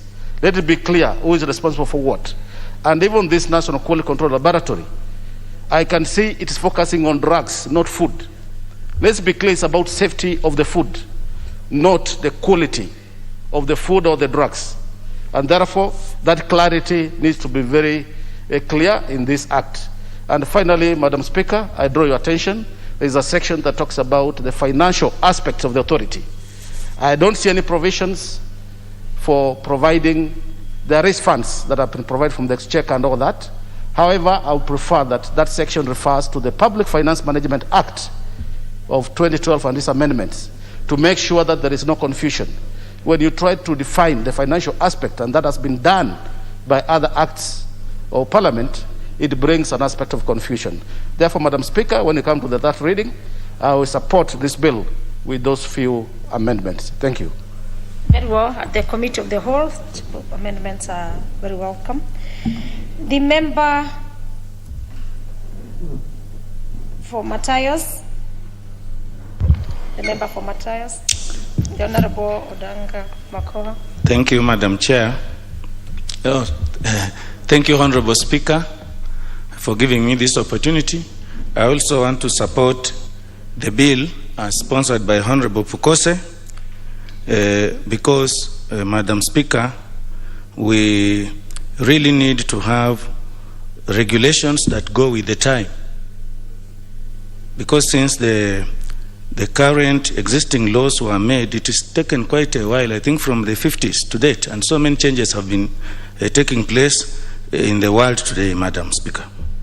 Madam Speaker, I will also support it because it gives opportunity for our medicines, our drugs, and so on to find market very easily outside the country, be it in the region or any other place.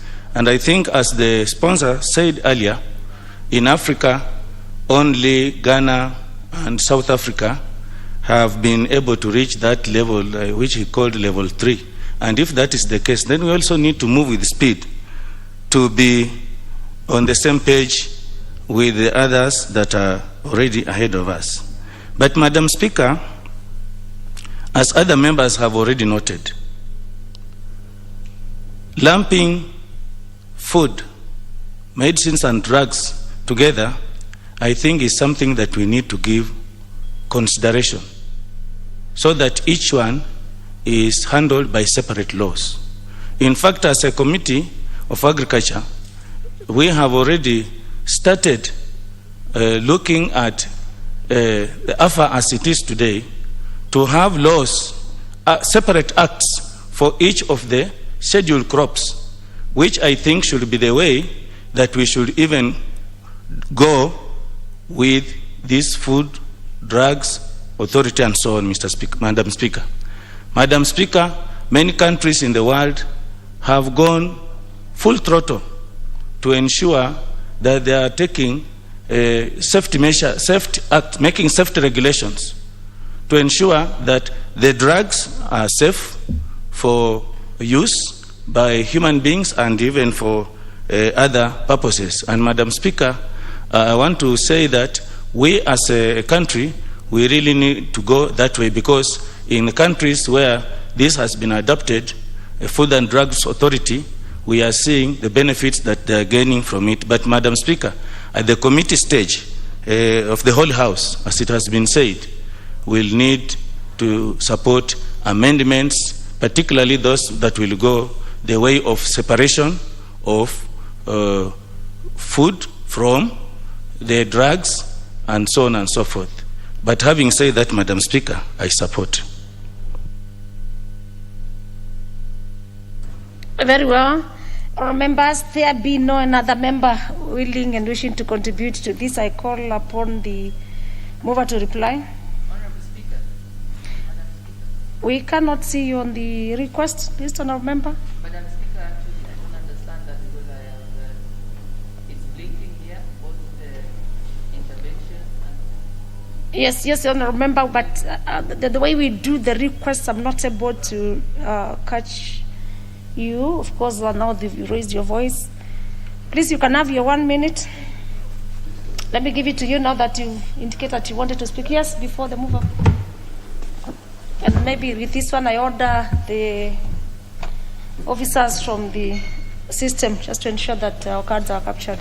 Yeah, thank you, Madam Speaker. Indeed, I had wondered why, as I logged in, both the intervention slot and the other was on, but I really appreciate.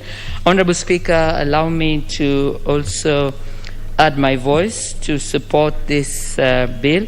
Honorable Speaker, specifically when we look at the objects and the main reasons that the Honorable Dr. Pokose has seen as important in moving this bill, it is clear that looking at the Kenya Food and Drugs Authority Bill 2019 seeks to ensure that we have an authority established that would enable that the fragmented legislations that are in place are indeed pulled together. Honorable Speaker, I want to agree with the members because we find that this is a very important regulation. It is indeed a very important bill because it is one that seeks to ensure that when we have a framework that would want to safeguard the health of the public, we are looking at a cross array of very important parameters. Honorable Speaker, we are looking at issues that relate to medicines, to pharmaceuticals, to food and drugs, to therapeutic and cosmetic issues.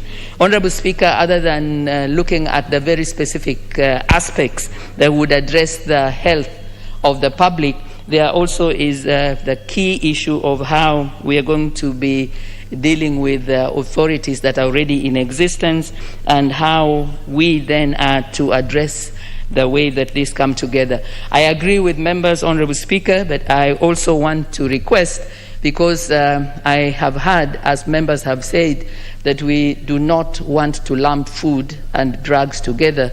Honorable Speaker, I am of the view that it would be important to determine what aspect of the food we are dealing with. My understanding, Honorable Speaker, looking at the main reasons that are presented in the object of this bill, is that it is indeed in order that there would be a lot more leaning towards issues that relate to health and relate to pharmaceuticals, because there is a focus that we are dealing with national health products, regulating them and safeguarding the health of the public. So, Honorable Speaker, it might not necessarily imply that we cannot have issues that relate to food and drugs on the same bill. I think, Honorable Speaker, what would be important is to determine the aspect and the issue, indeed, whether it would be the food aspects that particularly are important in dealing with regulating health.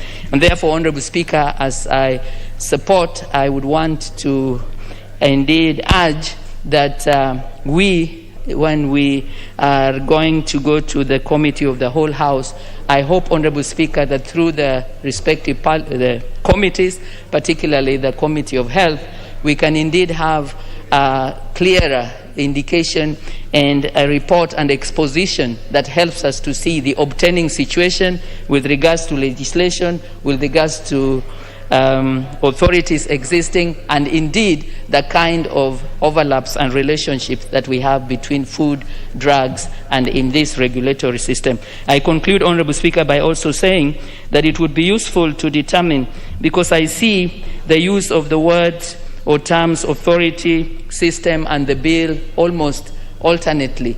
And, Honorable Speaker, I am not clear that this should be the case, because the bill is Kenya Food and Drugs Authority Bill, and as we look, Honorable Speaker, in the object, we are referring to the National Health Products Regulatory System, and, Honorable Speaker, at other times we are referring to the authority. So it would be important to ensure that we have clarity and we do not alternate and use terms that in ways that could confuse us or cause misunderstanding. Madam Speaker, I support and thank you for the opportunity.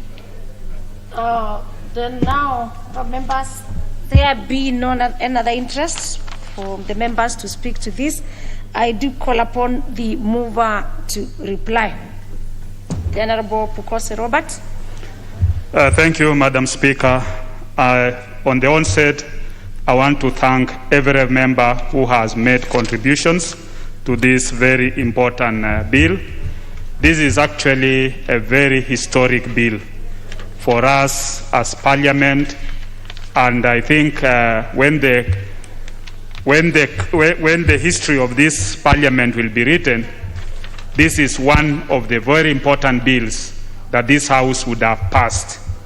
And I want to thank each and every member, and more so the Agriculture Committee, for having looked at this bill very critically, especially on matters food. And I welcome all your contributions.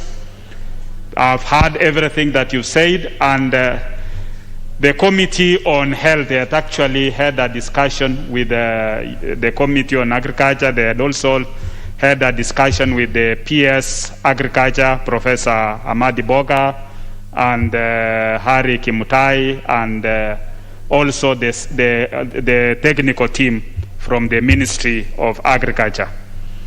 This bill, we were able to be invited to the US to look at how the FDA in the US operates. And those matters that you've actually elaborated on is actually exactly what happens there. And there is a role for the health in as far as food is concerned.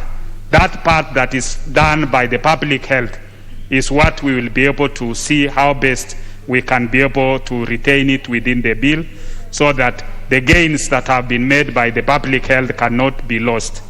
But on matters that are handled by the various departments within the agriculture, we would not want to interfere with that, because this is a bill that is that should not disrupt the gains that we've already had as a government. And therefore, when we go to the Committee of the Whole House, we'll be welcoming. Recently, we passed the bill on blood transfusion services. This House passed. That has also been captured in our retreat, which we had with the committee, because the same Committee of Health dealt extensively on the blood transfusion services, establishing the National Blood Transfusion Authority. Therefore, we would be also, I know that was raised by Honorable Ososi, that will be addressed.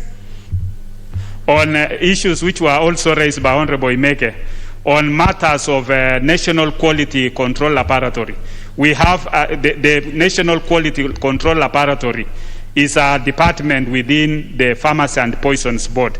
It handles issues of analysis. It is there, but the holder of the holder of the quality is the quality standards is actually the Kenya Bureau of Standards. What we've done in this bill is to enhance the role of the Kenya Bureau of Standards, because they are supposed to hold each and every institution accountable on matters quality. And they are the ones who certify all the institutions within our republic on matters quality. And even when it comes to standards and everything, it has to be done by the Kenya Bureau of Standards. And some of the activities which they have not been doing, we have enhanced in this bill so that Kenya Bureau of Standards plays a major role in as far as standardization of drugs within our market. So what we've done is to enhance it. So with those few remarks, honorable members, I want to, I move to reply. Thank you, Madam Speaker. Very well. Honorable members, the House is not properly constituted for me to be able to put a question to the Kenya Food and Drug Authority Bill, National Assembly Bill number 31 of 2019, and I do order that the putting of the question of the same be deferred. Next order. Order number 11, the Employment Amendment number 2 Bill, National Assembly Bill number 79 of 2019, second reading. Second reading, let me have the Honorable Gideon Keter, MP, to move the second reading. Thank you, Madam Speaker. I beg to move that the Employment Amendment Bill 2019 be now read a second time. The bill went through the first reading on 26th February 2020 and was thereafter committed to the Departmental Committee on Labor and Social Welfare pursuant to Standing Order number 127. In summary, the bill seeks to amend Section 9 of the Employment Act 2011 in order to reduce the cost incurred by the youth while job seeking. Many of the unemployed Kenyans consist of persons below the age of 35, and mostly first-time job seekers are unable to afford clearance certificates required by the employers for purposes of employment. To that end, the bill provides that employers may only request for any clearance or compliance certificates only upon granting an offer of employment. The employer is granted reprieve if it is ascertained that the employee cannot provide the compliance or clearance certificates, or if the employee does not satisfy the mandatory requirements on ethics and compliance. To that end, the employer may withdraw the offer of employment. Honorable Speaker, Madam Speaker, the current national requirement is that those seeking employment in the public sector should get clearance from KRA, DCI, EACC, CRB, and HELB. The clearance certificates ordinarily sought by employers relates to certification of the status of a potential employee, tax compliance, ethics and integrity, creditworthiness, and criminal liability. By in inference, the relevant institution that issue the said clearance certificates are EACC, the HELB, KRA, DCI, and CRB. The issuance of compliance of clearance certificates ought not to be treated as a revenue stream by public entities mandated to issue the same. I know that the CRB charges 2,200 shillings for clearance certificate, while DCI charges 1,050 for certificate of good conduct, which is valid for 1 year from the date of issuance. Whereas the EACC does not charge any fee, job seekers incurs advocate cost relating to the commissioning of self-declaration form, which is required to be sworn in the presence of Commissioner of Oaths. I propose that the self-declaration form contained in the first schedule to the Leadership and Integrity Act be amended to remove the requirement for commissioning by a Commissioner of Oath or magistrate. Madam Speaker, the application and processing of compliance or clearance certificate by relevant entities should be automated in order to facilitate the acquisition of such documents and reduce attendant cost of manual processing of such documents. Madam Speaker, while it is necessary for an employer to require an applicant to submit the compliance or clearance certificate as a condition for confirmation of employment, the requirement should not be used to lock out applicants at first instance or recruitment of an application. The bill provides that an employer should intend to enter into a written contract of service may, in compliance with Chapter 6 of the Constitution, request an employee to submit mandatory clearance certificate from the relevant entities and may withdraw an offer of contract of service whereas the employee does not submit the mandatory clearance certificate. The constitutional underpinning of ethics and integrity is provided in Article 10(2)(c), 73(2)(a) of the Constitution and Section 12(a) of Leadership and Integrity Act. The provisions are outlined as follows. The statutory requirement for compliance with ethics and integrity is also provided in Section 52 of Leadership and Integrity Act 2012, which provides that the provision of Chapter 6 of the Constitution and Part 2 of the Leadership and Integrity Act, except the Section 18, shall apply to all public officers or as if they were state officers. The provisions of Chapter 6 applies to state and public officers, and the mandatory clearance certificate from the relevant entities are mainly a requirement during the recruitment of such officers pursuant to the Constitution and relevant law. As regards to private employers, it is at the discretion of such employers to determine the mandatory clearance or compliance certificate. In conclusion, Madam Speaker, the enactment of this bill shall not occasion additional expenditure of public funds. Madam Speaker, with those few remarks, I beg to move and I request Honorable Kabinga to second. Honorable Kabinga to second. Please just have your card. Card is on, Honorable Speaker. Yes, now we can see you. Yes, Honorable Kabinga for seconding. Thank you, Honorable Speaker. I wish to second this very important bill brought to this House by Honorable Gideon Ketel. This particular bill could not have come at any other better time, Honorable Speaker, than this time when our youth are out there struggling to get jobs, Honorable Speaker. And this particular bill, Honorable Speaker, is simply reducing the costs incurred by youth while seeking jobs, Honorable Speaker. The agony that they go through in processing various documents, Honorable Speaker. These are young men and women who are seeking jobs probably for the first time. They are subjected to more than 4 places to go for either compliance or clearance so as to get jobs, Honorable Speaker. And this bill, what this bill is doing, Honorable Speaker, is simply postponing that process until after it is confirmed that the job seeker will actually get a job. And as a committee, our committee subjected this bill to various stakeholders who are involved in these clearances and compliance documents, and they were all in agreement that this is a good proposal. We did not come across any serious opposition on the same, particularly so that this is affecting the youth, and we are not saying that the compliance and clearance processes are not necessary. We are simply saying that these processes could be done once the job seeker is fully confirmed or deemed to have provided the necessary other documents to be given the job, Honorable Speaker.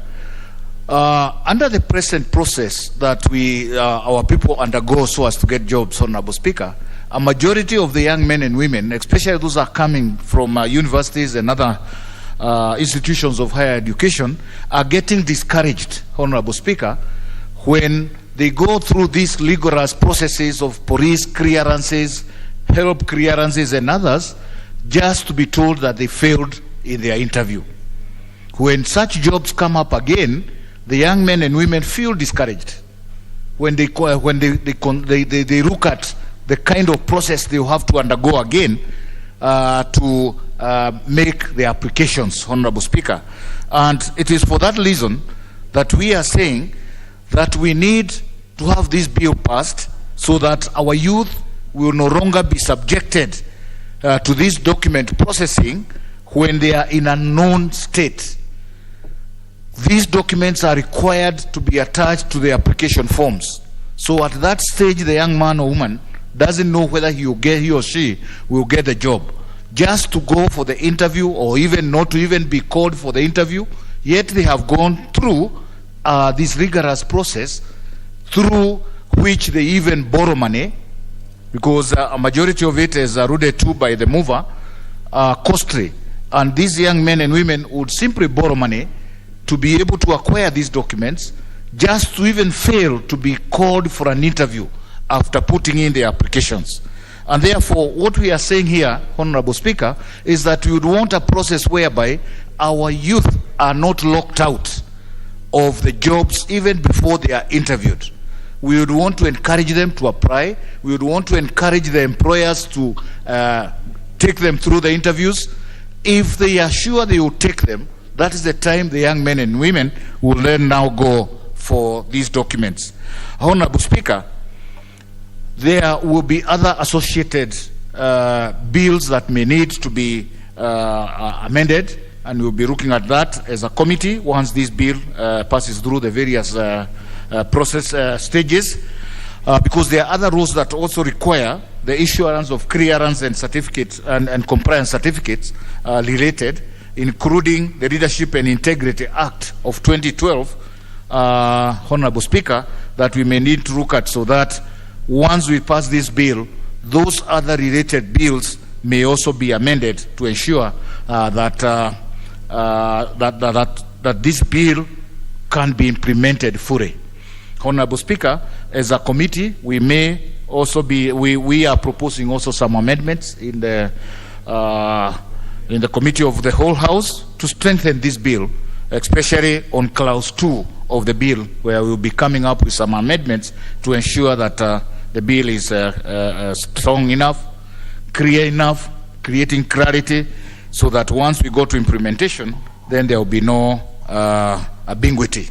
Honorable Speaker, with this bill, we are now hoping that our youth will find it necessary to participate in virtually all opportunities that come by, because there are no costs associated. Honorable Speaker, we have talked to a number of youth, and whenever they make an application, they fail to follow it up, or they fail to do subsequent applications, considering the cost that they may have gone with only one application, Honorable Speaker.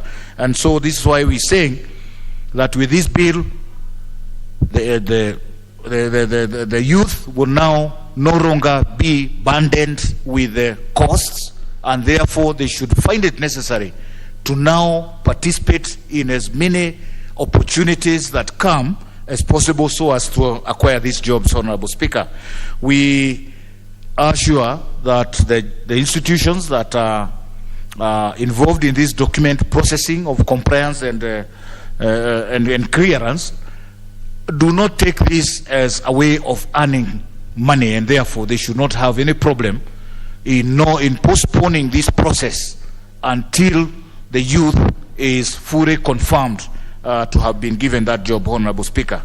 It is also our hope that the employers will continue to create more and more jobs under the Agenda 4, bring up more industries, employ our youth, and also encourage even the informal sector, Honorable Speaker, to absorb as many of our youth as possible, so that together the formal and the informal sector could absorb as many of our youth now without much hindrances that has been caused by this document processing, so as to reduce the number of youth that are unemployed out there.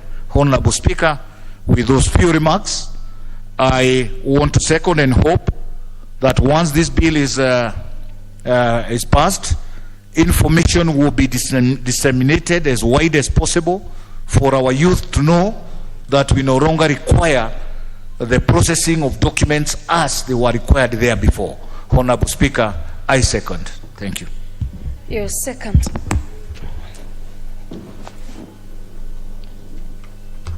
Order. All members, I propose the question, which is that the Employment Amendment Bill number 2, the National Assembly Bill number 71 of 2019, be now read a second time. I give the first law to the Honorable Danita Ngati. Thank you very much, Madam Speaker, for the opportunity to congratulate the Honorable Gideon Keter, who represents youth, Madam Speaker, in this August House, and say on the onset that I support the Employment Amendment Bill that is before this House, Madam Speaker. Madam Speaker, I am happy because we, as a House, are actually showing intentions, Madam Speaker, to protect the young people of this country. Madam Speaker, every year we have streets fresh from universities and other institutions of higher learning, Madam Speaker, and who seek employment, Madam Speaker, in this country. But, Madam Speaker, the process of these young people seeking to get employment, Madam Speaker, is not easy in this country. Unemployment amongst the youth in this country, Madam Speaker, is way too high. And, Madam Speaker, you even realize that there are some graduates who leave universities and institutions of higher learning even without their own certificates, Madam Speaker, simply probably because they have not cleared school fees. You know, they are in arrears at school, Madam Speaker, and then they have to face the job market to look for jobs, Madam Speaker. And then immediately, Madam Speaker, the employer subjects these fresh graduates, Madam Speaker, to so many documentation, Madam Speaker, KRA, you know, certificate of good conduct, DCI, I don't know, HELB, Madam Speaker, and yet these graduates have not even cleared school fees from their universities, Madam Speaker. So, Madam Speaker, the intention of this bill, which is a progressive bill, Madam Speaker, is actually seeking to protect majority of our graduates and our young people who roam our streets, Madam Speaker, in search of employment. Madam Speaker, I want to congratulate the Honorable Keter because, Madam Speaker, the bill is seeking to actually cut costs. And this is what we are talking about, Madam Speaker. We have to reduce the cost that actually is associated or the young people undergo before they are even promised a job, Madam Speaker. Madam Speaker, look at the young people or the youth of this country who have disabilities and who graduate from universities, Madam Speaker, and who have to come all the way to Times Tower, KRA, who have to come all the way to HELB, Madam Speaker, at Anniversary Towers, all the way from Isebania border or from Turkana, Madam Speaker, and yet they are not even guaranteed of these jobs, Madam Speaker, that they are toiling to get certificates for. Madam Speaker, for me, I want to also say, Madam Speaker, that we need to prepare even our young people. All this information must, Madam Speaker, every university, Madam Speaker, must prepare their students while at universities, Madam Speaker, as they seek to graduate and leave universities, Madam Speaker. That is when young people will understand what it means to be out there and to look for employment, Madam Speaker. Of what use is a degree, Madam Speaker, in this country when that degree cannot put food on your table? Madam Speaker, it is high time that we also ensure that we coach and mentor our young people towards the courses that they take from schools. Madam Speaker, when young people leave universities and get into the streets, they get into the hustle of looking for a job. Madam Speaker, applying.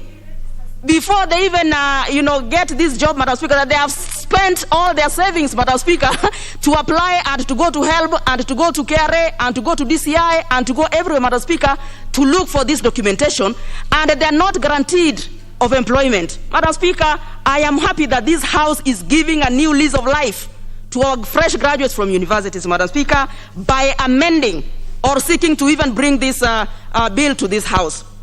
Madam Speaker, I want to say that in employment, Madam Speaker, even in the various organizations or employments, Madam Speaker, what this bill is saying and what I support is that young people who seek employment and are guaranteed, Madam Speaker, that there is a likelihood of being employed, they should be allowed to be employed first, Madam Speaker, and even get at least even 3 months, Madam Speaker, so that at least there you're also, saving your money and also ensuring that you have this job first, Madam Speaker, before you go back to your institution of learning, Madam Speaker, or the university to look for this documentation. Madam Speaker, young people in this country live in this country.